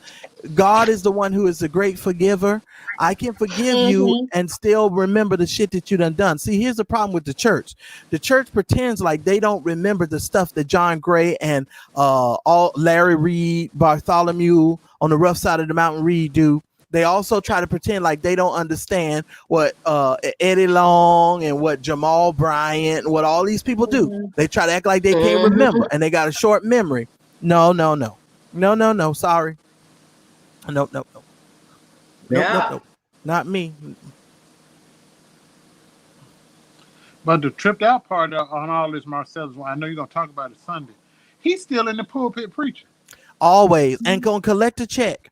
And he going to travel back and forth to Joel Osteen's church every other Wednesday and still preach to thousands of people. Well, I don't know if they're doing that now with COVID. Shame. No, he's still doing it. He don't have to fly down there now because he can do everything. No, he's been flying back and forth. That's what he told Mary. Even Oh, with the you COVID. come to my Yes, house. sir. You come over Yes, here sir. during COVID. I like went out, y'all. And the reason why some of the churches can do it because they can spread out. You got to keep in mind, Joel Osteen has an arena. He can get you 6 feet Yeah. apart. He has the former Summit Center. Summit, yeah. Or Compact Center, I think it was called too. So there are no consequences for his behavior. Wait. Jazzy Carey knows some information. She said no, Joel Osteen did not allow him to teach this past Wednesday. Okay, so this past Wednesday he wasn't able to teach. Okay. Maybe he was somewhere getting a titty text and was involved with something. Maybe he was busy this past Wednesday. We don't know. Joel Osteen don't give a shit about that stuff. He'll be right back in there preaching again. You ain't gonna stop. Especially if people stop coming to Wednesday night because John Gray ain't there.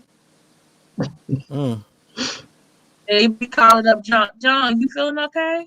You ready to come back on Wednesday? I bet you one thing: if we introduce him to the breaking the culture of church hookerdom, I bet you that'll bring his whole ministry down. All we got to do is introduce him to breaking the culture of church hookerdom, and now it's a wrap. His whole ministry is done. That's all I'm saying. Give her 50. All she needs is a bus ticket somewhere. A bus ticket and $20 for snacks. No, a bus ticket, some reefer, and a 6-pack, and it's a wrap. What you think, Daryl? Wow, I'm really He ain't gonna never make it. You're like, I'm sorry.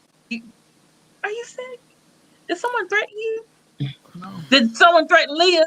Is that why you acting like this? Oh no. I'm just okay. Who's there with you? Nobody. Well, my son's upstairs now. They let him come home from the game after halftime because of the crowd got too big and they dismissed the band at halftime. Yeah. Wait. Okay. Social distance. After they did the halftime show, they let the band go home. Oh, okay. Yeah. The only thing about that, Patsy, his wife is a doctor, so she probably has to go to the hospital. Whose wife is the doctor? And this is a doctor. Who? No, she's not. Doctor of what? I read somewhere she's like an MD or something. Bullshit.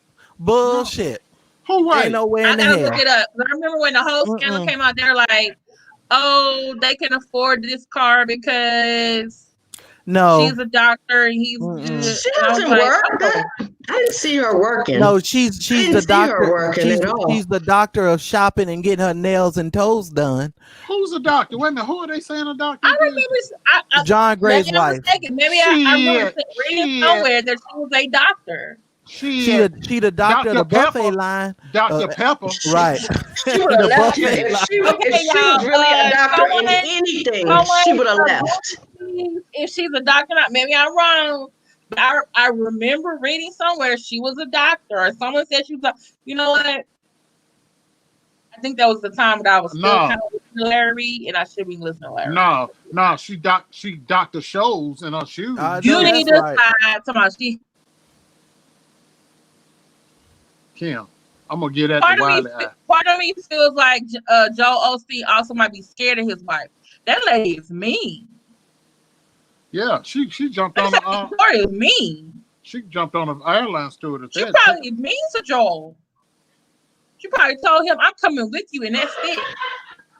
And if anybody talks too long at them, she probably gonna cut them ladies. I'm just saying. I think she's scared of that little white woman. Therapist. Oh, she's a respiratory therapist. Oh, okay. That ain't no doctor. Okay. I didn't even know she worked outside of the home. She went to school for 2 years. That program was 1.5 years, 2 years tops. That's a certificate program. Okay. You can get your associates in that. Well, maybe she could give her husband some of that shit that Michael Jackson took so he can go to sleep. Maybe she can give John Gray some of that. What do you call it? Right. What do you call it? Propofol. Don't do no. So I guess if we find out his ass go to sleep and don't wake up, we'll know who did it. Oh Oh Lord. Lord Too have soon. mercy. Too soon. Too soon. Too soon. It's just Too soon. Goddamn. Too soon. That's an anesthesiologist, not a respiratory therapist. That's all We're right, but talking she about can an get anesthesiologist. access. But she can get access to the medication. That's all I'm. Mary Firth is right. Avatar, doctor like Larry Reed, a doctor. wait. She has a science degree and a master's in health service administration. Oh, maybe when I thought like, oh, she works in a hospital, I thought doctor. I didn't think there are other people who are besides doctors and nurses in hospitals. Yeah. Okay. I could see how you would make that error, Kimberly. I see that. Yeah. I just probably, I thought, oh, black woman in the hospital, doctor. So, Wildly eye. let's go on. What? Nothing. Continue, please. Water bather. Continue, please. Please don't. Not with that Joker smile. Okay. This one I put on. Y'all guys always tell me like, oh, you always talking about Umar and scamming and stuff. Lord. Well, he has competition, y'all. Oh Lord. Really? There's a new scammer on the horizon. Well, he's been around for a while. Oh, but, don't you dare! I know who you about to talk about. But I had to put him on a list because I was like, there was actually a protest outside of his house. Jay Morrison is his real estate investor. Kept saying, "Oh, I'm going to have this. I think he called it the Tulsa Rally something fund, estate fund." And say, oh, we're going to rebuild the Tulsa community because it was, it was basically burned up in 1921. And he got all these people, convinced them to invest. And then the only thing he actually built was a legacy center, I think, like where his offices are. And the people who did not get a return on their money, when they found out what he spent their money on, they all gathered at his house, outside of his house one day for almost 7 hours. Oh, what do y'all think about the that? shade of it all. He ended up deleting all of That's his embarrassing. videos off of his channel. But there is another channel called Mr. J Morrison that still does have some older videos of him. So there have been a number of people who said that they've been taken for like $50,000, $10,000. Some guy named Tony the Closer. Somebody named Jeezy. Is his name Jeezy? Or Young Jeezy. Supposedly gave him $1 million. He was in Atlanta at one time for Nate. Him and T.I. were cool. And Didn't he go to prison one time, Marcellus? He did back in his youth days. Let me explain something to you. If these investors feel that they have been wronged or something in the contract was not met, they can take the legal actions that are necessary to recoup the funds through the legal system. I don't like the fact that all they're doing is this social media smear campaign.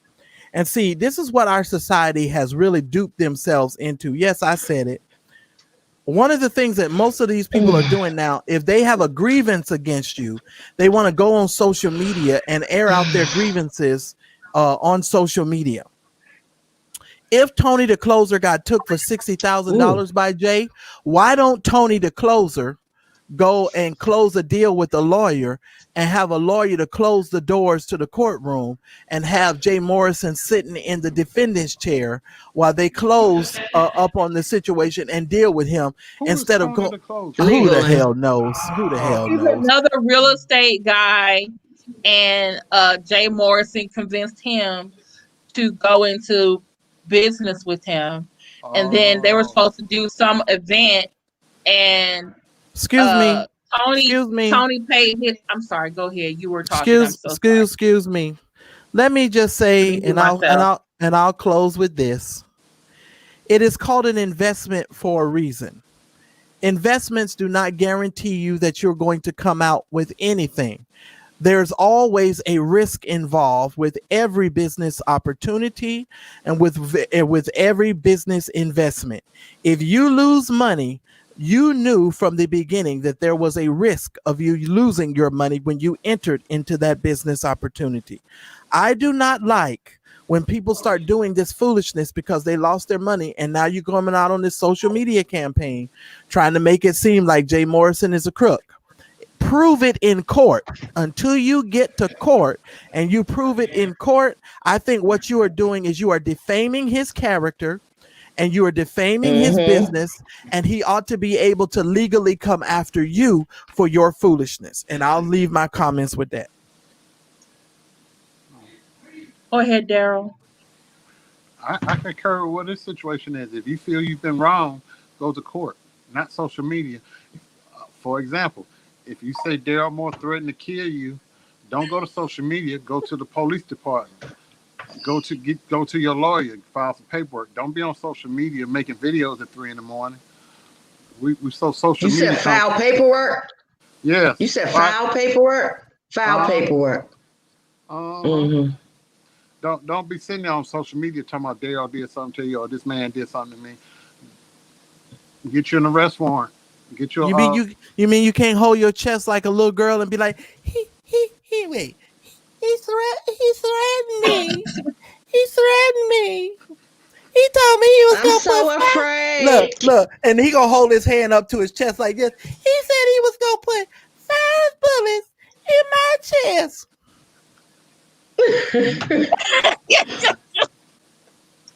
But she's supposed to be so thug. Seriously, who hurt you, man? Someone. No comment card is killing me. Really. Listen, all will be revealed in due season. Remember, the clock starts ticking the moment homicide detectives are called. That's all I can tell you. Okay. Go ahead, Roxanne. What do you think? It is. It's an investment. I buy stock all the time. I win some, I lose some. Exactly. You don't get to but you're never supposed to invest more. Yeah, you never invest more than you can afford to lose. Exactly. I understand what you're saying, but then those were bigger investors, but he also had some who were like, oh, you can invest for $100. Oh, you can invest for $50. So not to say they're the ones out there protest, I don't think. But what I'm saying is, if you're saying, hey, I want you to invest in this Tulsa real estate fund, and nothing in the Tulsa real estate is being bought with that money, isn't that mean you're misappropriating funds? No, that is not what that means. And see, this is what happens when people don't understand business. When you invest in an opportunity, there are a lot of other things that go into detail as far as acquiring resources and requiring assets. And I'm not going to get into this because this would take me way too long to even explain. All I'm going to say is, if the SEC will go after him for promising returns on people's money, because you can't legally do that. That's called a Ponzi scheme. And if he's entered into a Ponzi scheme, then he'll be exactly where Bernie Madoff is. Okay. Yeah. So that's just the bottom line to that. Now, I don't know the ins and the outs of this. I can only speak about this from a peripheral situation, and I'll leave my comments where they stand. Yeah. I guess, because my thing is, you go to court, you have to file a fee, you have to get a lawyer to help you get some money back. And then if he says, well, I don't have any money yet, and then you still might not get it. But if I go outside his motherfucking house and act like I'm Damon Dash and I want my money now, you Lee Daniels, I think you might get your money. You may not. I think you might get locked up. That's what I think. On the court with Lee Daniels, and Lee Daniels still didn't give him his money until he brought up on him in Vegas at the Diamond Rose concert. I think if they're that pressed, they need to go to Umar Johnson's new cafe and get an Ida B. Wells vegetarian wrap and ask for. Get them some comfort food. Get them some MLK macaroni and cheese. What's the name of the greens? What's the name of the greens? Well, I forgot the name of the greens. George Washington collard greens. 1, 2, 3. Okay. They can go get them an Ida B. Wells vegetarian wrap and just shut the hell up. Because at this point, they need to wait for the legal, let the legal system take its course. That's all I'm gonna say. Okay. Something wrong. Something wrong with us. Something wrong with us. I think she's going to become an investigator of people running schemes in the church. I think that's where Kim is headed. I know, because Kim be on it. The basis of my channel was to look at people who were committing fraud, especially educational fraud. Well, you know going into my other types of fraud too. Well, you know, that's what they be mad about, Kim, calling her the right arm of justice. Talking about she the right arm of justice out here talking about, let me see you look this up and let me show you how to look this up. You know, they all mad that she show people how to access their criminal records and all the stuff that they, all their tomfoolery. But the fruits of her labor. She gonna be in a little while. She gonna be chasing down what's some people that married two people at the same time? Bigamist. Oh, bigamist. Bigamists. She's gonna be chasing down bigamists that are in the church and got 2-3 families. That's true. They could probably are. And then reporting. Well, the fruits, your labors is bearing fruit. That's all I say. Okay. Thank you, Liz Martin. I appreciate it. I really do. Okay. We all do, Liz Martin. The next one was talked about this week. Some people liked it, some people didn't. I know Daryl made a post about it. Mississippi Girl, I would love for you to go over there, but unfortunately, a lot of the anti-fraud warriors found out that he actually has 2 flyers on his Instagram page. One says Chicago, one says Detroit. And I'm trying to figure out how is he going to be in Chicago at 1 and then in Detroit at 3? By satellite, by Zoom. At the same time. So by Zoom. Hey, you gonna electronically sign the books?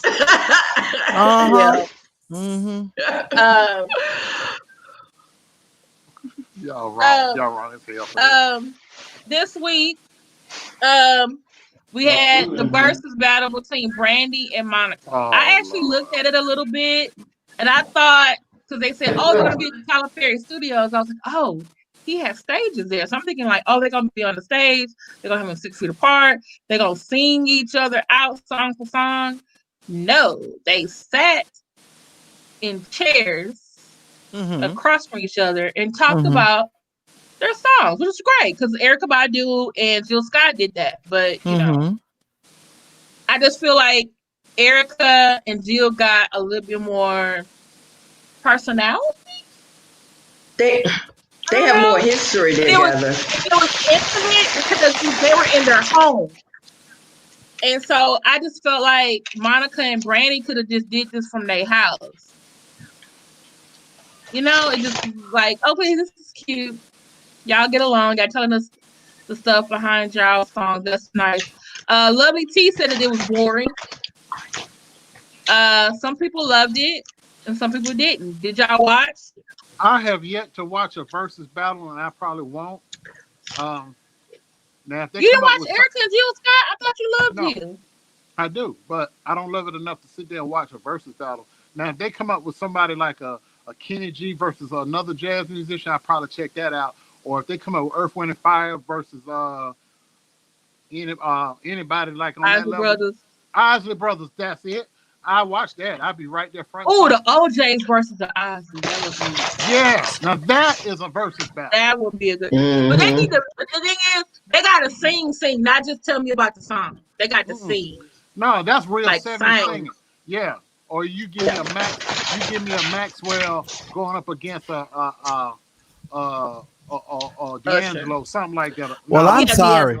I'm sorry. It's kind of hard to sing when you hooked up to an IV of Ensure trying to keep you alive, because you know a lot of these singers are a little on the up in age, and they can't do that because they just can't do that.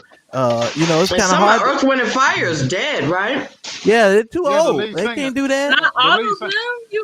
No, just the lead singer. He died. I'm just saying, Kim, a lot of these people is just too old for that. Now, when you talk about Monica and Brandy, I didn't watch it because I was afraid that Brandy was going to wear them grandma shoes that she wore in that video. That She they was done 15. Let it go. that they done made 15. those memes about. But, Oh my God, those memes are tragic. but let me tell you this. I love Brandy. And so I felt like me watching that was not going to be fair because I'm not a Monica fan. And so I'm probably going to be judging Monica, in a different light. And I like Brandy. So I didn't think it was fair for me to do that. I don't like this versus thing because they always try to pit people against each other anyway. And I just don't like that. I don't like that. So that's why I didn't watch. I just want them to sing. What if they Is had it Stevie because Wonder go against somebody?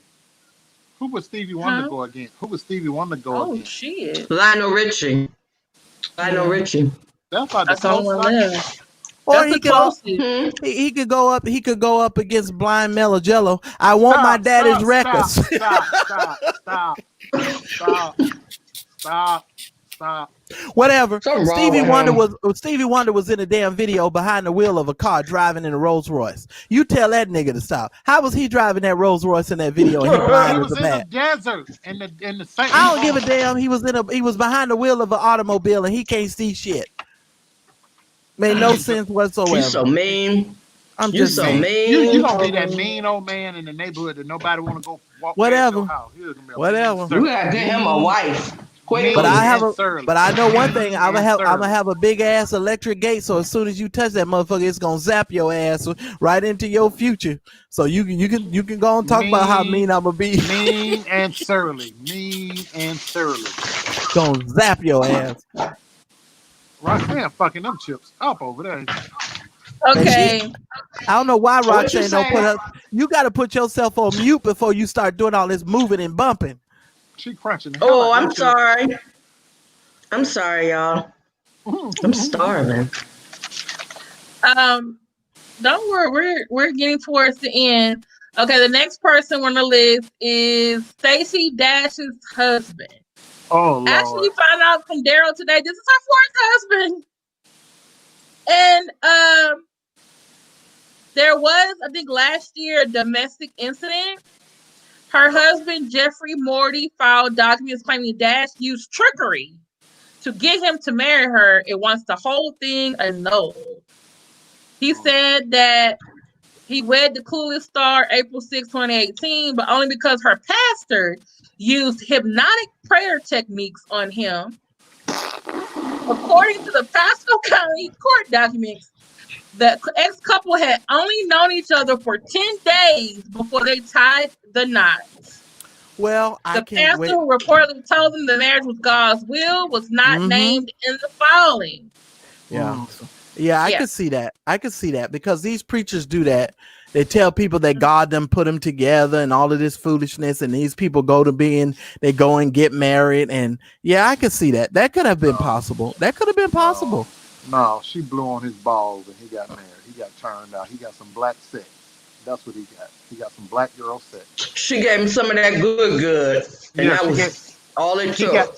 He got the black Hey, girl Tanika magic. Shanae, we've been praying for you. He got the black girl. They like Mhm. to play. He got some black girl magic, and it changed his life. Yeah. And Yeah. That's why Danny boy But- over there paying bills and feeding Yeah. and Yeah. financial benefits. For now. Mm-hmm. For now. For now, because he got his balls tickled in a certain kind of way. Yeah. She did this. Daryl, she did this. I have no comments. I have no Blew some comment on magic. that. Blew some magic fairy dust on his balls. Mm-hmm. But my thing is this. I know it's like they say 10 days before he met her, and the pastor said, "Oh, y'all should be together." And I'm thinking, like, sir, Happens all the time. Hey, this what I happened. mean, I admit, when I got married, I did wish somebody could have been there to just like grab me and then get me the hell out of there. Didn't somebody's Maybe that's what he sister marry somebody like that?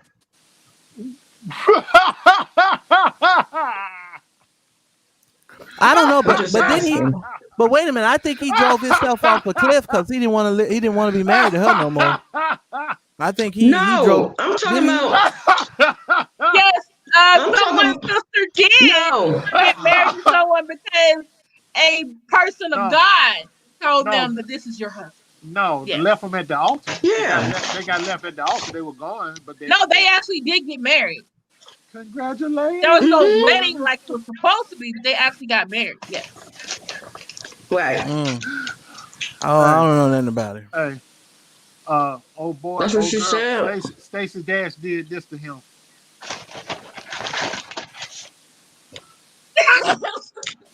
He's like, I love her. I love her. That was it. That was it. All up in his bread basket. I'm sorry. I just need Stacey Dash. I hope they do get an annulment so they can get away from each other and go on with their lives. But I need Stacey Dash to go get the therapy because this is your first marriage. Fourth marriage. And I feel like for me and my friend, we kind of like have a list of celebrities. We think, hey, you've been to marriage number 3. You can't get married no more. It's you. It's not the other people. But 4. Old girl's been married a bunch of times. She been married a bunch of times with her evil ass, but she mean. Who? Married, used to be married to my frat brother, David Justice, when he played with the Atlanta Braves. Oh, yeah. Oh, you talking about Halle Berry? Halle Berry. She married 3 times. Her, Tom Cruise, much as I love Niecy Nash, this marriage she on now, that's it. That makes 3. Who did she? Who did they? Men and women. That's it. It ain't them. But didn't Niecy Nash married? Didn't she marry? What's her name? No, she met Wendy Williams. Didn't she marry Wendy Williams? Oh, you ain't right. Goddamn, stop it. Her name is Jessica. Stop. I will keep doing it until I got it right. That's all I'm gonna say. Wait a minute. I thought she married Eventually Wendy you'll get it Williams. right. Oh, maybe not. I was thinking. Everybody wants somebody. Shit. Didn't you tell me if you and Jay don't work out, you not getting married no more? I'm not. I've been married many times. But I'm going to say that if I wanted to be married, just because I was married 8 times don't mean I'm going to get, I'm not, hell, if I've been married 8 times, what's 9 and 10? Is it really worse? Taylor, all right. I'm just saying. I'm just saying, I personally don't want to be married again after this. Is it me or is it them? Well, most people aren't marrying anymore for understanding well, not just for love, but understanding what marriage is all about. Because there are some times in marriage where you don't even love the other person. You get angry. You really truly down below love them, but you look at them from across the room and you don't want to be bothered, just like any other relationship. But you have to really want to be with the person to be married. You have to really want to be with the person. I ain't never met a person that I wanted to like truly wake up to every single day and be like, I just can't imagine my life without that person. No. It's a beautiful thing. I'm sure it is, Roxanne. What you think? Hey, Poetic Vibes. We told y'all the other day that we were going to be on my channel. You forgot? You got busy? He has no comment. Stay focused. Lord of mercy, Jesus. I like to say hello to the people. I know you always get lost in them comments. All you got to do is wave. You ain't got to be like, hey, y'all. That's all you want me to do, hey. We already on an hour and 48 minutes. This is our last one before Nutville. I was watching another YouTuber named Tia Reeds, no relation to the other one. And he talked about a young lady named JT who was a member of the City Girls rap duo.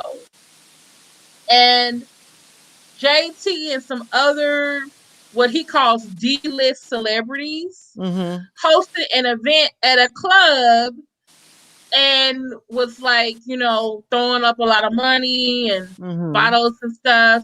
And it seems that she was criticized for doing so because, hey, this is the time of COVID.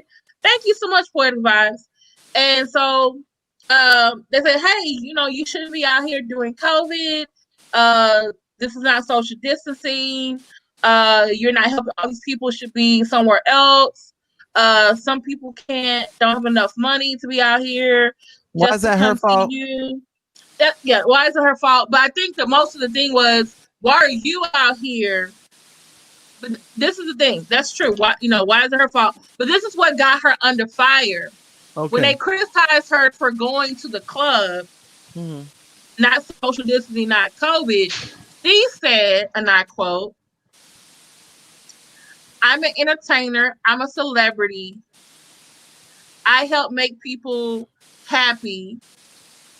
And I'm an essential worker."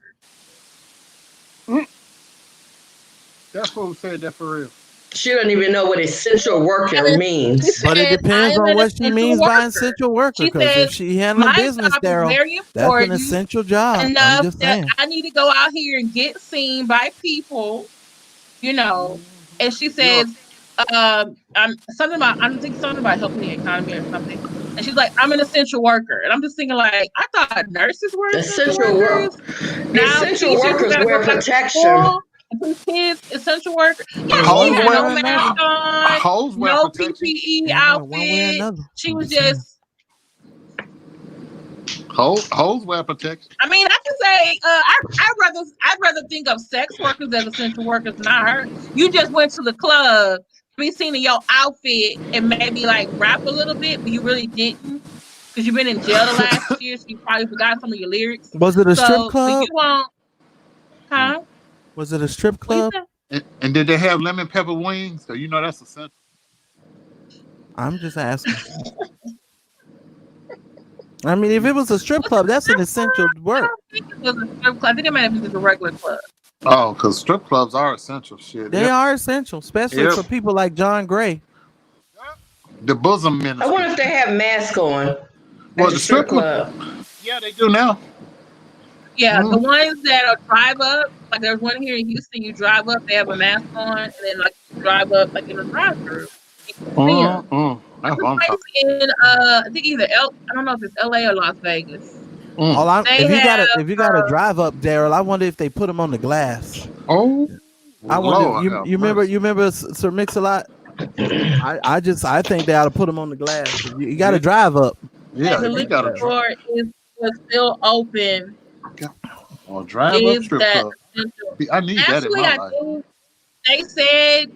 They said grocery stores, and I think somehow liquor stores in Illinois. Liquor stores are essential in Illinois. Oh, shit. Liquor stores. Yeah. Are beauty supply houses essential? Y'all ain't living without y'all damn weaves and cocoa butter. Celebrity saying that she's an essential worker. Strip club, essential to the soul. Okay, but is she an essential worker? It depends. If she was passing out money to the people that was doing essential jobs, could be a possibility that she was an essential worker. I don't know. This story, I lack enough critical evidence to make and formulate a finalized opinion. I'll wait for more information and details. I don't know. I thought you had. Girl, you got your fan on? Because it's interrupting us again. No, I cut it off over here. Do y'all hear it, or is it just me? No, I hear it, but I don't know. Yeah, it just kind of it quieted down now, so that's fine. Keep going. Instacart delivers food. Yes, they do. Uber Eats delivers booze from some of the wine place, also from the Circle K. I didn't know that you could get liquor. Yeah, you can get liquor. Girls at the club dancing and something, and she thinks she's so hot that she's an essential worker. Kimberly, I think we need to move on from this one because this one ain't gonna make me and Daryl. This one ain't gonna make me and Daryl. Hey, I'm in this place. I'm kind of famous, and I spent some money. Okay, listen. Here's a service that she could have provided. See, y'all gonna make me raise up here. Listen to me. If she's going into the strip club and she's providing finance to the stripper and making sure that the strippers have money, That's an essential job to make sure that the strip club stays open so that when John Gray needs a titty text, he'll be able to get one. That's an essential job. I'm just saying. So she provided an essential service by making sure that those individuals are receiving their paychecks. Next. Hey, April, we just addressed that, April. We don't know where the noise is coming from. Meryl, mute yourself for a second. Let me see if it's you. Just mute me. Yes, it was him. Yep. That's where it's coming from. All right. So when you need to talk to Daryl, you just have to unmute him. Yeah, we know you have no comment. Okay. Well, we've come to some people's favorite of the program, part of the program. I'm going to go ahead and cut my camera off right now. I don't want my face to be shown. Stop. Nutville.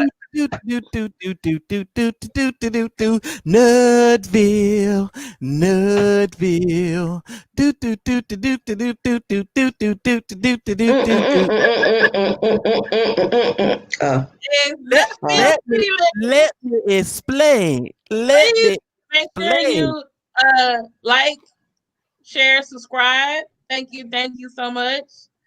We're down to Nutville. So I'm gonna go first because I know you guys got a special Nutville to do. Mm-hmm. And I'm gonna do Marcellus, you and Daryl have the same Nutville. Mm-hmm. And Roxanne, stop being a whip. Come back on this damn screen. Bring your ass back on up here. Okay. I actually had a different Nutville, but I couldn't find that one. But lo and behold, Erickson Mendez decided right before the show started to leave me this post. As y'all know, I made a video last Tuesday where I gave a parody of a new television show called The Hotel Bachelor. Well, Eric Mendez must obviously be an Umarian or a follower of Umar Johnson, that he left me this post today. It said, "Leave the man alone, sad bitch." So, hold on a minute.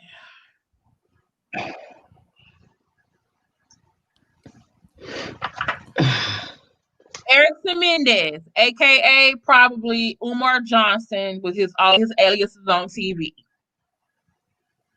You are following a sad man who is not a prince, but a pauper and a scrub. He is scamming people, just not on Jack Morrison's level. Love is the guy that can't get no and love. You over here trying to say, I'm sad. Hanging out the passenger side of his best friend's ride. Try to holler at me. I don't want no scrub. Scrub is a guy that can't get no love from me. Hanging out the passenger side, best friend's ride. Okay. Try to holler at me. You need to get a life. Stop giving your money to this man. Stop going on people's posts talking about this man. And if I'm a bitch, your mama is one too. And I learned from her. No, he didn't call you a bitch. Now you got to put some clarity to it. He said you a bad bitch. Bitch. But guess what?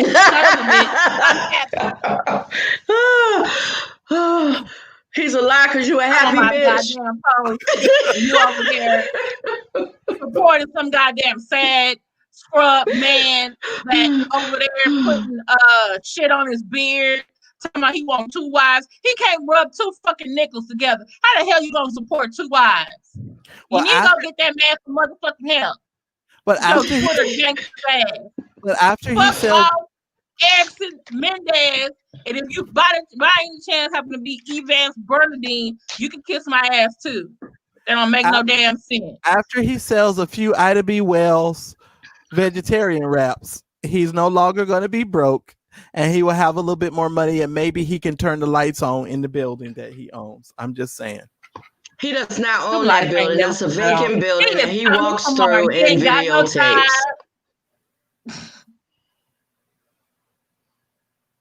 videotapes. Whatever, sad bitch. I hope Chevelle come scratch you up in your dreams. She calling on Chevelle. Damn. Yeah, Chevelle, give him when he's in his dreams. Yeah. Well, you know, you got to add the right number. Daryl said you have to say Chevelle 1, 2, 3. Hey,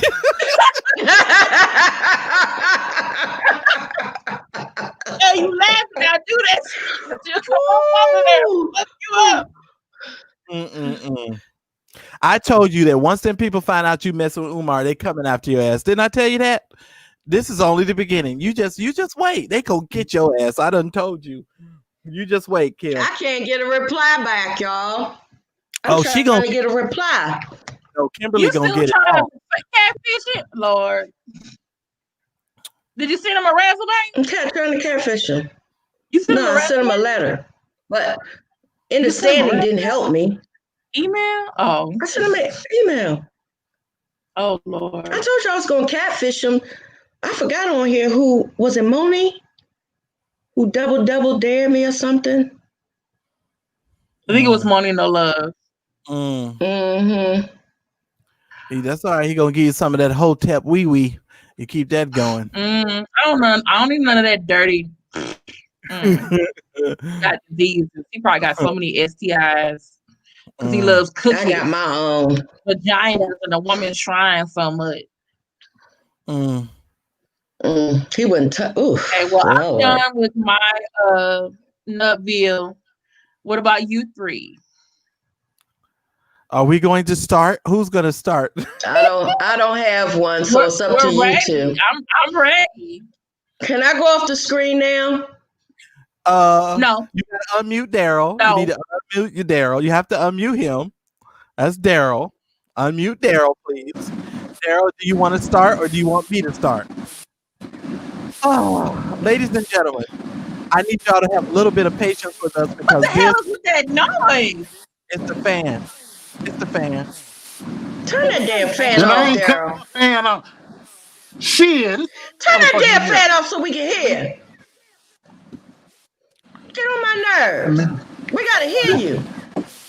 And you sitting there crunching them goddamn Rice Krispie treats. I turned on the mute button. I turned the mute button on when y'all told me. Hold on. Listen, ladies and gentlemen. He's sitting up on the fan like he having menopause. This is a very special Nutville, y'all. Damn, shit. Okay, now, can y'all? It's a little bit. A little bit. Like he ain't got no air conditioning. Yeah. Listen. I do, but I'm down. So anyway, don't worry about the one with the preachers on. Put the other one on. And then we're going to leave. I don't know why your mic is coming in. Can you hear me now?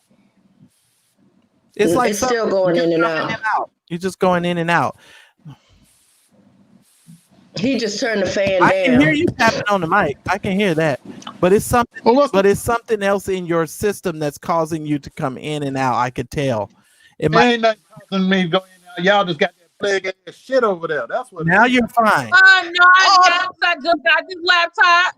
Now Daryl, now you're going okay. in and out like they say. Now you're not going in and out. You're okay now. No, y'all full of shit. Now let me get into this.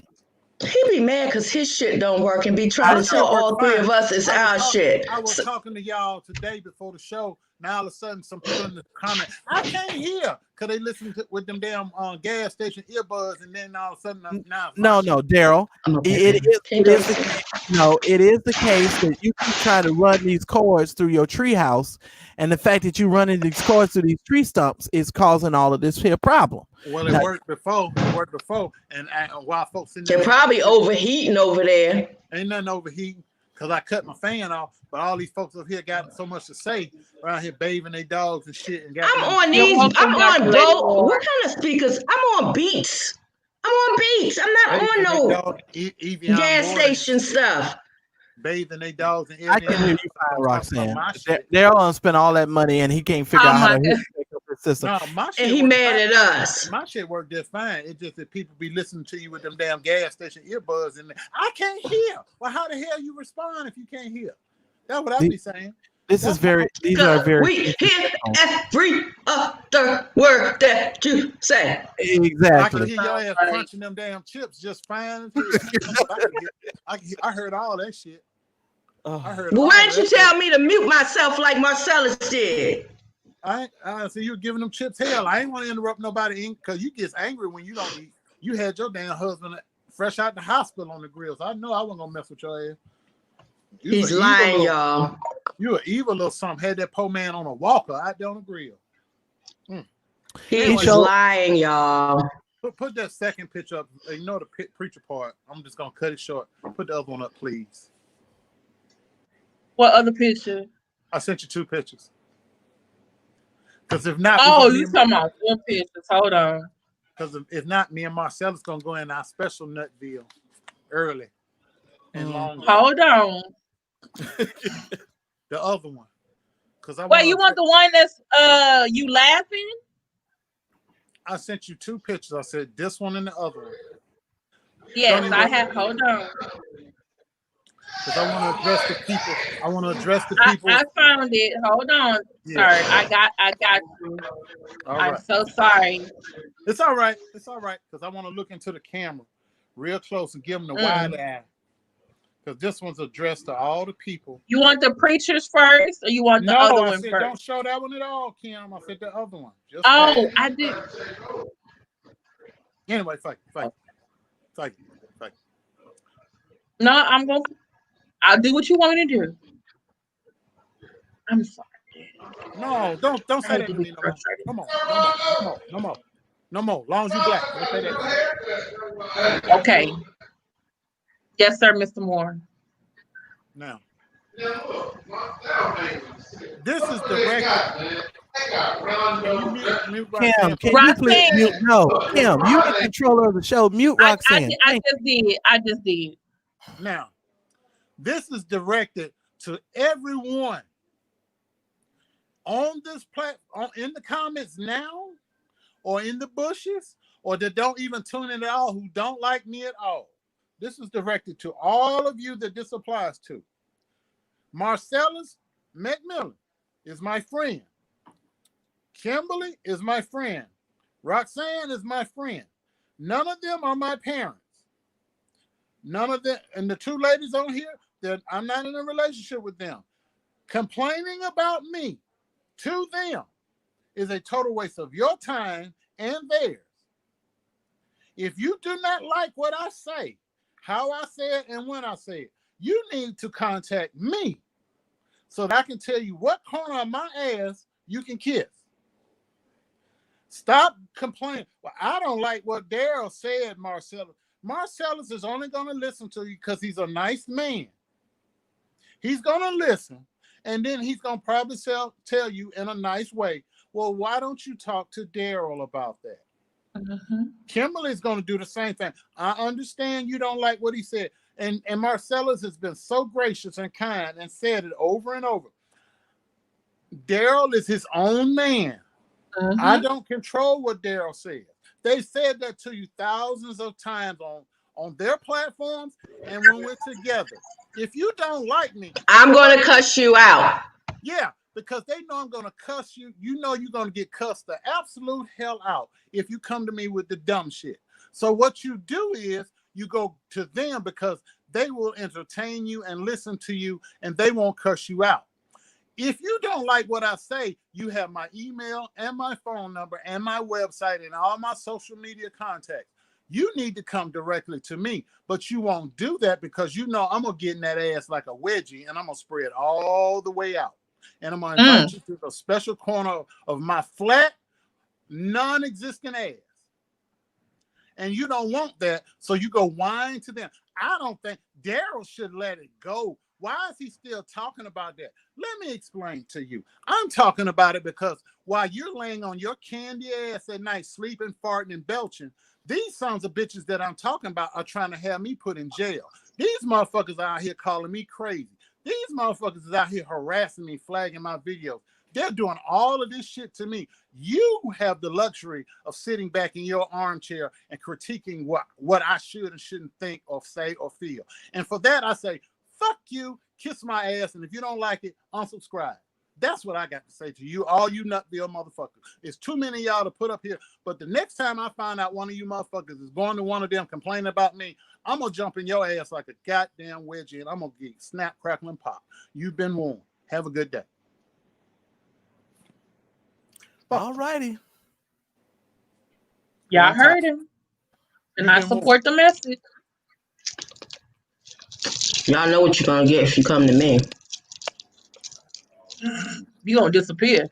Come to Roxanne. I'm tired. Okay. I'm tired. I understand, brother. I've been there.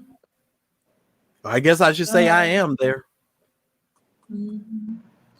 Roxanne and Marcellus, what is y'all Nutville? Well, my Nutville is you. Okay, go ahead. I've been waiting for it all day, praying about it. Let me tell you something. Took my medicine. Y'all listen to me carefully, because y'all know we make fun of each other all day, every day. This darn Kimberly sent me into a laughter today that I have not had in absolute years. Hit the like button. Let me. We love you, Kim. Yes, we do love you, Kim. But Kim sent me into some laughter that I ain't had in so long. Let me paint a picture for you. Picture it, Sicily, 1939. No, I'm kidding. Wait. So we're on the phone. We're having this conversation today. In some kind of way, we started talking about the washing our dogs and taking care of our dogs. And through the course of this conversation, Daryl is having a conversation with Kimberly. Roxanne and I are sitting and listening at this conversation. And Kimberly is doing the talking. So Kimberly says to Daryl, she says, well, yeah, I was washing Boy with the bottle of water. And at that very moment, she knew she had fucked up. No, It was at that moment. right. Because Daryl was smoking a cigar. He had a cigar in his hand like this, right? He's smoking a cigar. And all of a sudden, Daryl takes his cigar and his two fingers, like he's got like here, and he puts his two fingers up to his head like this. And when I see him put his two fingers up to his head, now I haven't said anything. I'm already laughing. I'm already like gut busting laughing because I know where he's going and I know what just happened. Now he hasn't said anything yet. He's looking at Kimberly. And he has this look on his face like, did I hear what I think I just heard? I'm not really sure. So as Kimberly winds down from talking, Daryl says to Kimberly, he says, Kimberly,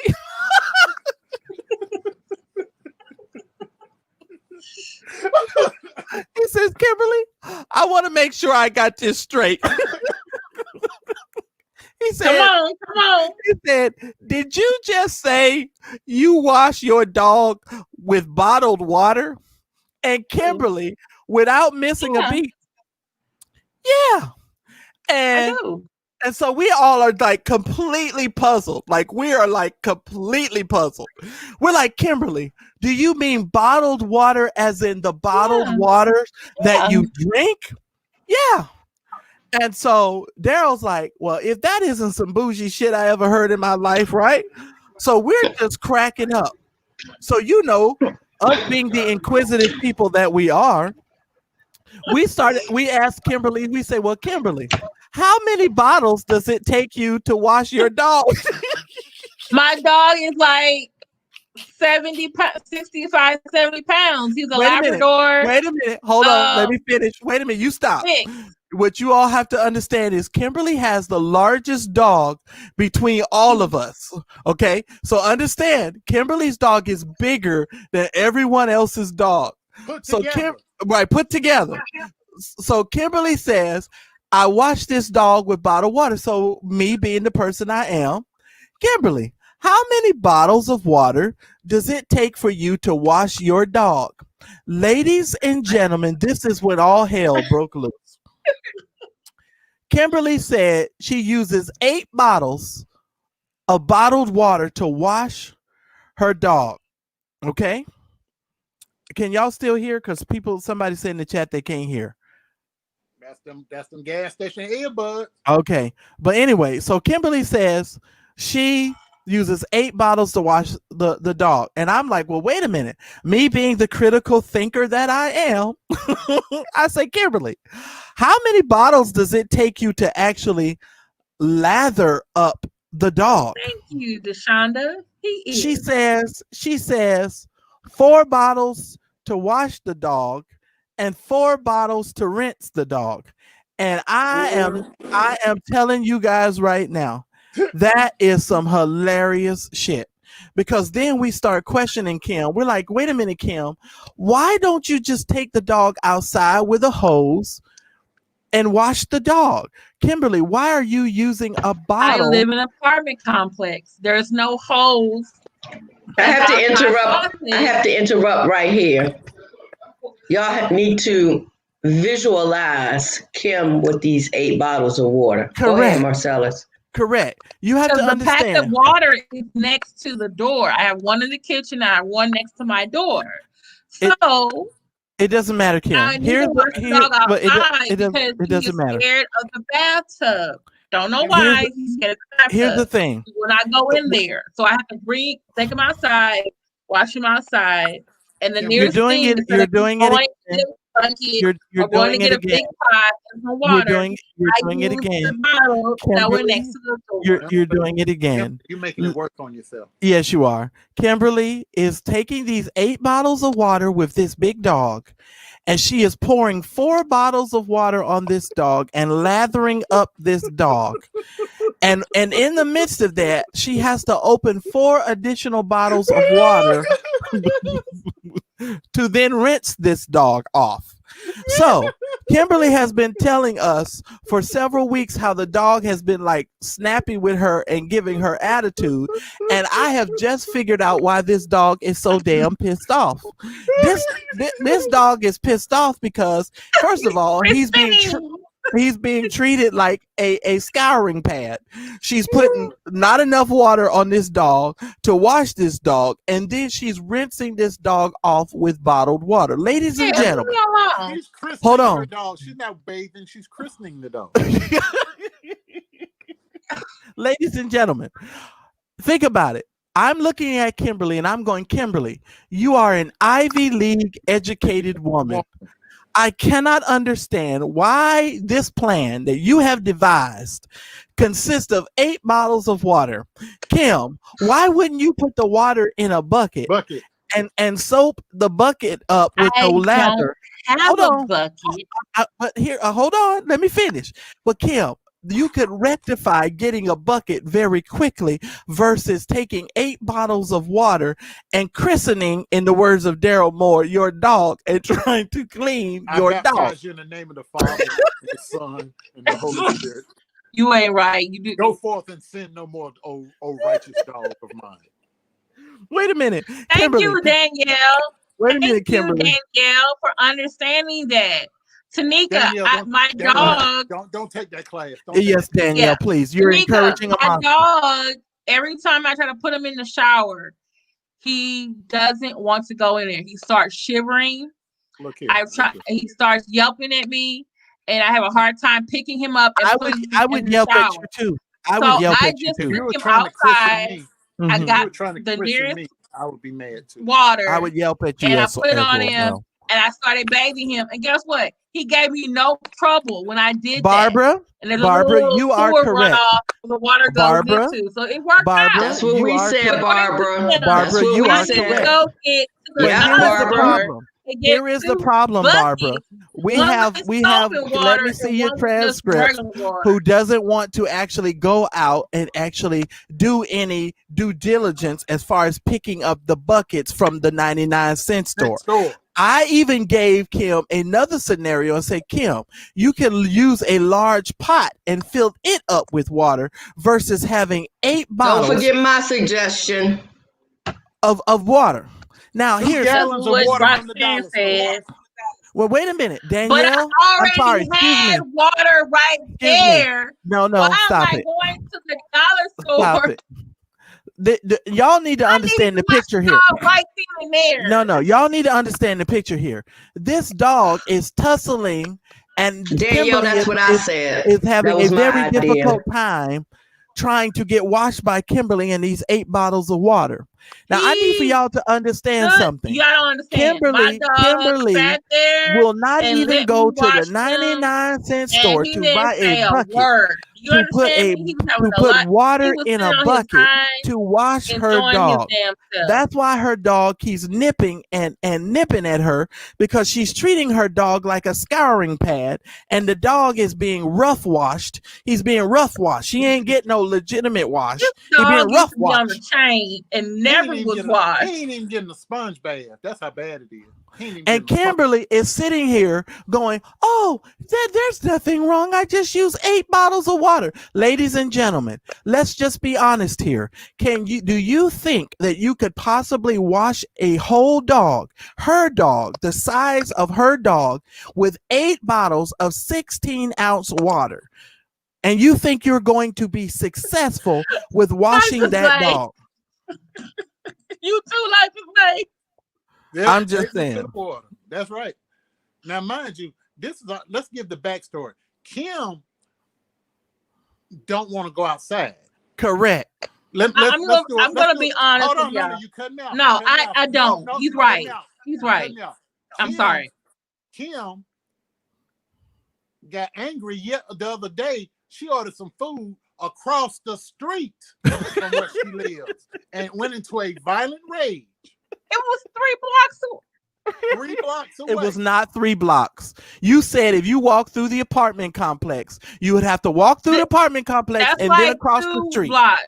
And then okay, across the street, that's another block. But that's through your apartment complex. So you ain't even in, like, you're not really going out of your normal community to go to take these 3 blocks. All you're doing is walking through your apartment complex.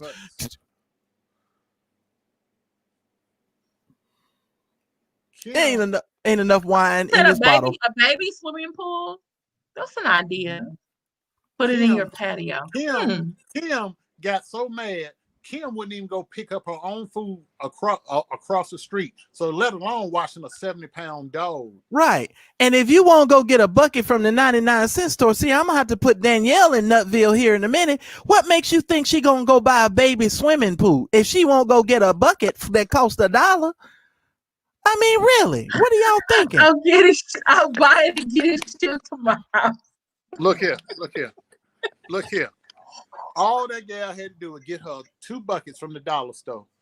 1 bucket with number water, the other with the soap, and rinse the dog down, wet him up, and then bathe him. That's all she had to do, and rinse the dog off. And he's scared of the slippery shower.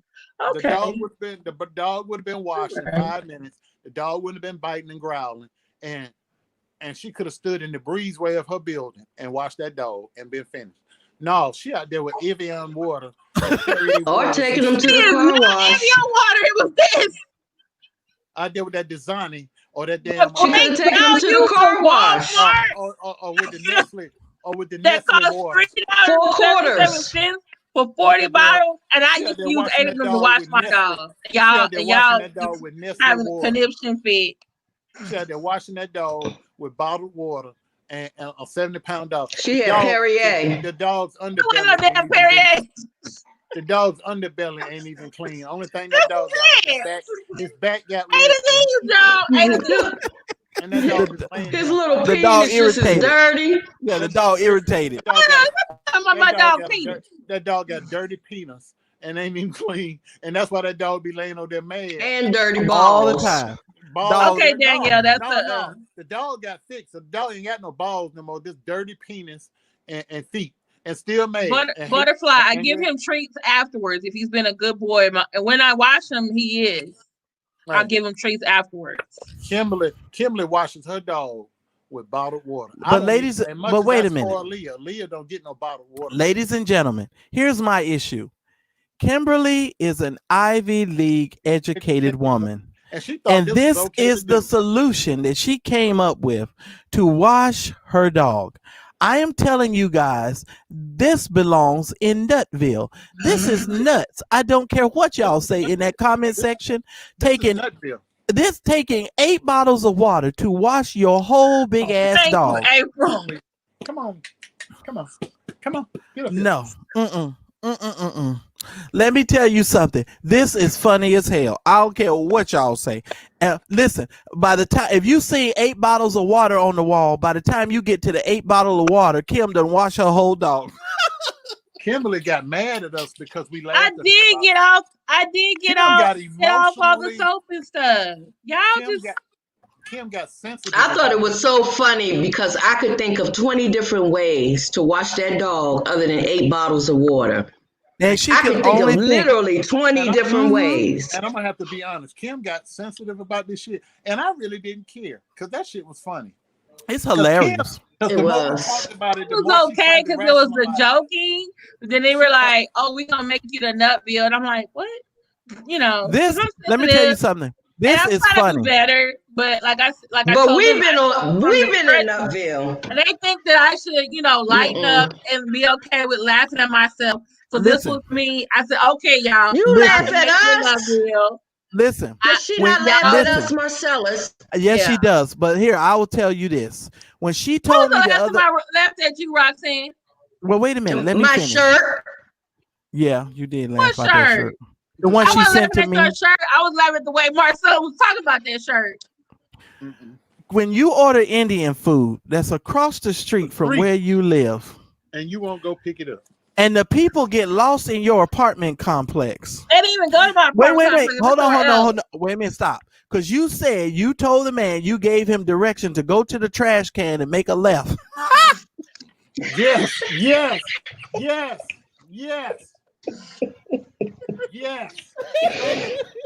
Say it, brother. You told the man to go to the trash can and make a left, and the man that went to the trash can and made a left, and he done got lost. And Kimberly is pissed off. I called Kimberly. I said, "Kimberly, what's wrong?" "I'm hangry." I said, "What do you mean you hangry?"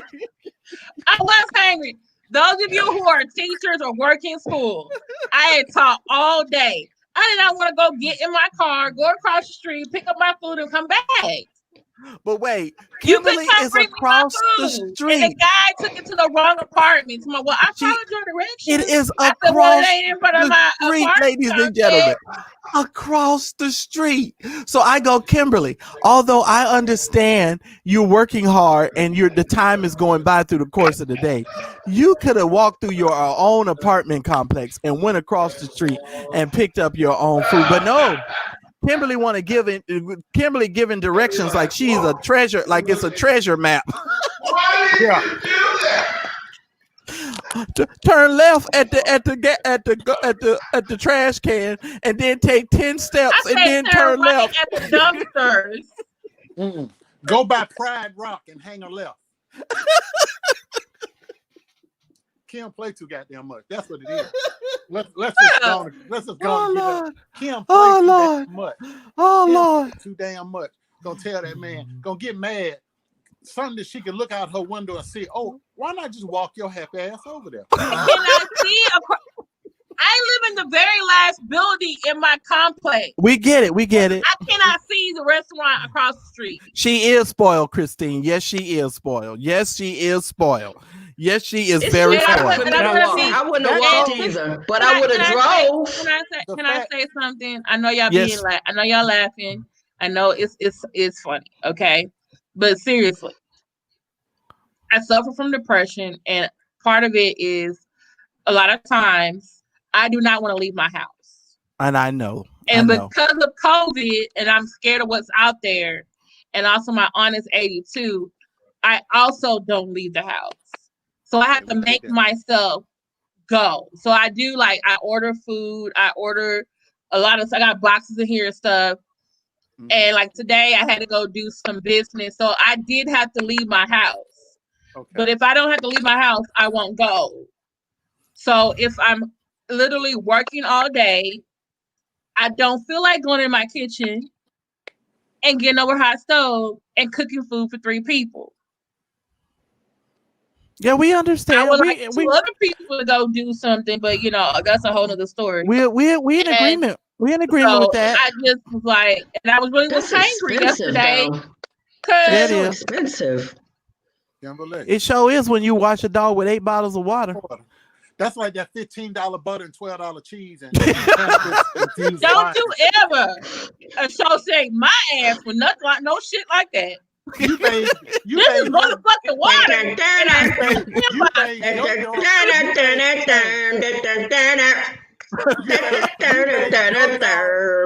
is some bullshit. No, I thought you said you was my friend. We are your friend, and we love you.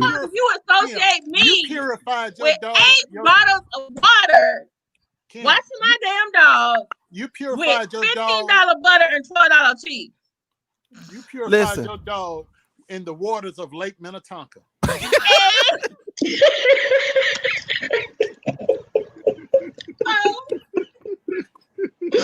Because your ass, you're not offending me. I'm a Prince fan. I love it. Okay. Because you were too lazy. Let's just look at it in the big scheme of things. You too lazy to go across the street to pick up a delivery. So you paid $7 to have your food delivered across the street.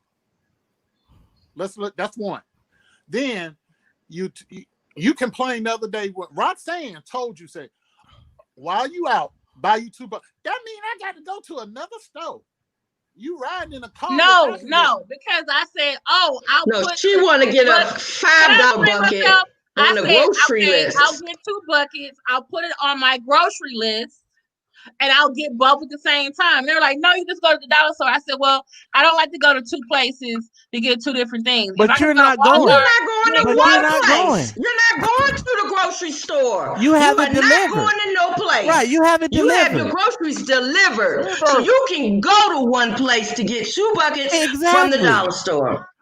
All you need is one. Right. What kind of goddamn intervention is this?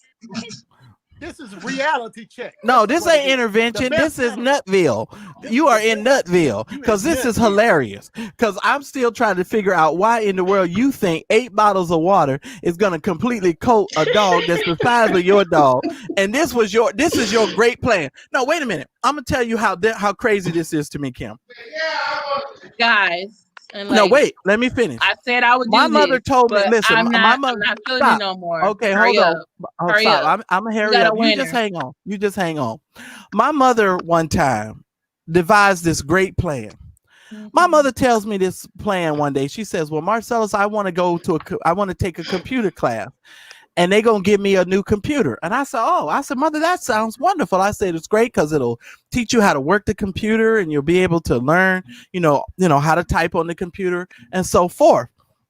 And she says to me, "But there's only one catch." And I said, "Well, what's the catch, Mom?" She says, "Well, I have to move." I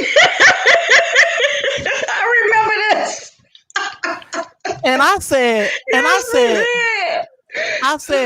"Mom," I said, "you mean to tell me you want to pack up your entire place and move to the other side of town just to get a free computer?" I said, "Well, Mom, I could just buy you the computer." I'm like, you done devised this great plan to get this free computer. So you're going to move your whole house across town to get this free computer. I'm like, "Mom, I'm not feeling this, and you cannot move. I know you're a grown woman, but you can't move." My thing with this whole story is Kim devised this great plan to wash her dog. And her great plan consisted of 8 bottles of water. There was no bucket involved. There was no pot involved. There was no great body of water involved at all. It consisted of 8 bottles of water. And my only thing with this entire plan was Kimberly is so daggum smart. And I laughed because I could not believe that Kimberly, who is brilliant, because to me, Kimberly is just like, Kimberly's smart. I said, "Kimberly, this is your great plan." I said, "This is no wonder you can never." Kimberly cannot be Batman. Kimberly has to always be Robin because her plan sucks. She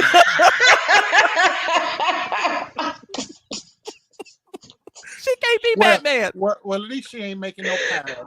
We love Kim. Exactly. Exactly. And Kim, this was your turn to get tea. Wait, I ain't making no pie. You better not make no pie. This is your turn. I know it was. No applesauce. This was your turn to get teas. I took mine on the chin. You took it like a champ. I love you. Yes, you did. We love you. I'm proud of you. Yes, you You did good. You did very good. That dog in the water from Lake Minnetonka ever again. Get that dog like that. I'm gonna call the white folks on you about animal abuse. You don't want to tell me to take him to the car wash. You know, people would see me out there washing my dog in the car wash and come lock me up and take my damn dog away. I told you to go to the car wash. I told you to go to the car wash. No, Daryl told me first before you did, and I was like, I'm gonna take my dog to the car wash. All I gotta say, say, use the car wash. Listen, just the car wash water. All I'm gonna say is this: if y'all see an ASPCA commercial with Kim's dog on and they singing "In the Arms of an Angel," you will know it was due to 8 bottles of water, and not the car wash.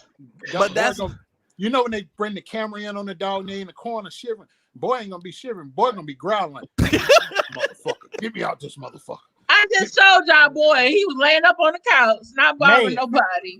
Dog, if y'all would like to contribute to me buying some buckets, yes, please. Cash app her please right cash now. App. Oh, because she do need to get some buckets so she can watch the dog. You can take them to a groomer too. No, because that would require you to get out of the car. You got to get in the car and out of the car, and she ain't gonna do that. So she's not gonna do that. She ain't doing that right there. That's against her ministry. Ladies and gentlemen, that was Nutville. Let's give a great congratulations to Kimberly this week. She did very good in Nutville. I appreciate you, Kimberly. I love you. Senator of Nutville. Kimberly, you took it like a champ. Is that Jay? No, that's her. That's her. That was me.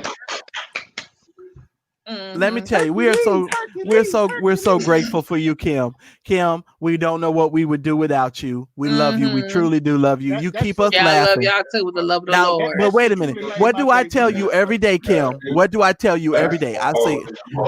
I say, Kimberly, I'm guaranteed to make you laugh at least once a day. At least once a day. You are guaranteed to make me laugh once a day. I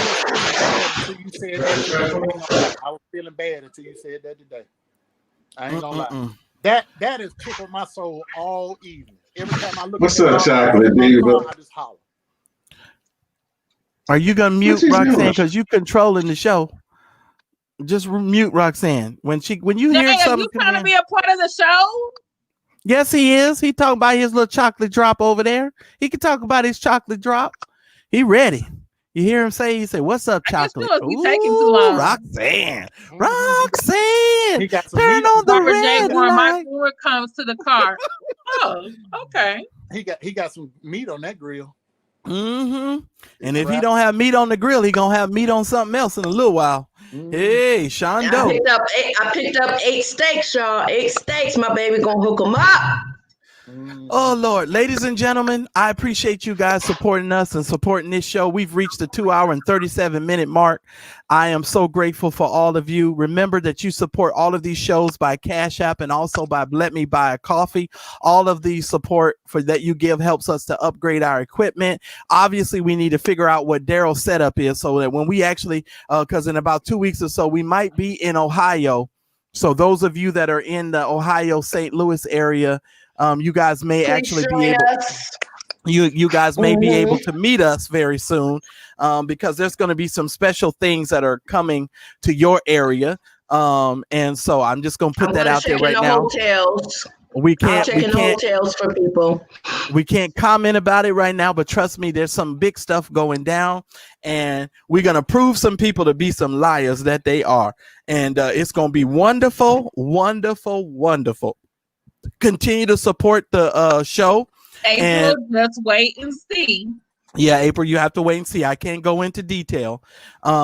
But trust me, it all involves a lot of things. And so I just want you guys to be praying for all of us, because we're going to have to go into the lion's den, and we're going to have to do war with some enemies. So we need all y'all to pray for us, and we have to do what we can do. But just know we really do appreciate your support. Please make sure you go to ateamtv.com and log on and subscribe to the mailing list, so we can keep you up to date on all of our activities and what has been going on. So when the breaking news comes, it is going to hit that email list first. You guys are going to be the first people to find out about why we are in Ohio and what we are doing while we are there. So you're going to be the first people to find out why we're there. So that's that. And so that's all I can say. What you say, Daryl? Lord, I think somebody got. So that's all we can all say. Right? That's all we can say. I want you guys to hear this ending of this show. So pay attention to the ending, because this is so important. We're out of here. We'll see you guys next week on Daryl the Cigar Vlogger's channel. Make sure you like and subscribe to his channel. We're out of here. And for God's sake, stay out of Nutville. Thank y'all so much. Like, share, subscribe. Thank you so much. Vote. Please vote. Make sure you vote. You've been listening to Friday Nights with the A-Team. Please remember to visit us online at ateamtv.com. Share the show with a friend. And for God's sake, stay out of Nutville. And keep your breadbasket safe. The A-Team Friday Night Live is a production of the A-Team Television Network.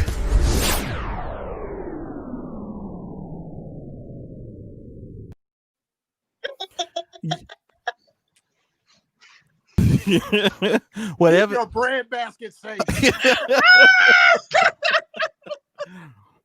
Oh Lord. Okay, I'm gonna let you do it. Look, do it one more time. So for the people in the back, just do it one more time for the people in the back. Okay. Oh, remember, ladies' night, Saturday night, 10 p.m. Central. We're going to be talking about crazy women. Crazy. Get your stories together. You've been listening to Friday Nights with the A-Team. Please remember to visit us online at ateamtv.com. Share the show with a friend. And for God's sake, stay out of Nutville. And keep your breadbasket safe. The A-Team Friday Night Live is a production of the A-Team Television Network.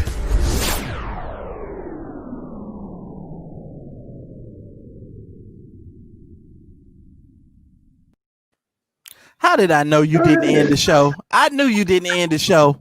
You're supposed to hit the damn end button. Lord have mercy, G. Jay said play it again so we can hear. Okay, hold on. Play it again so Jay can hear. Hold on, let Jay. You've been listening to Friday Nights with the A-Team. Please remember to visit us online at ateamtv.com.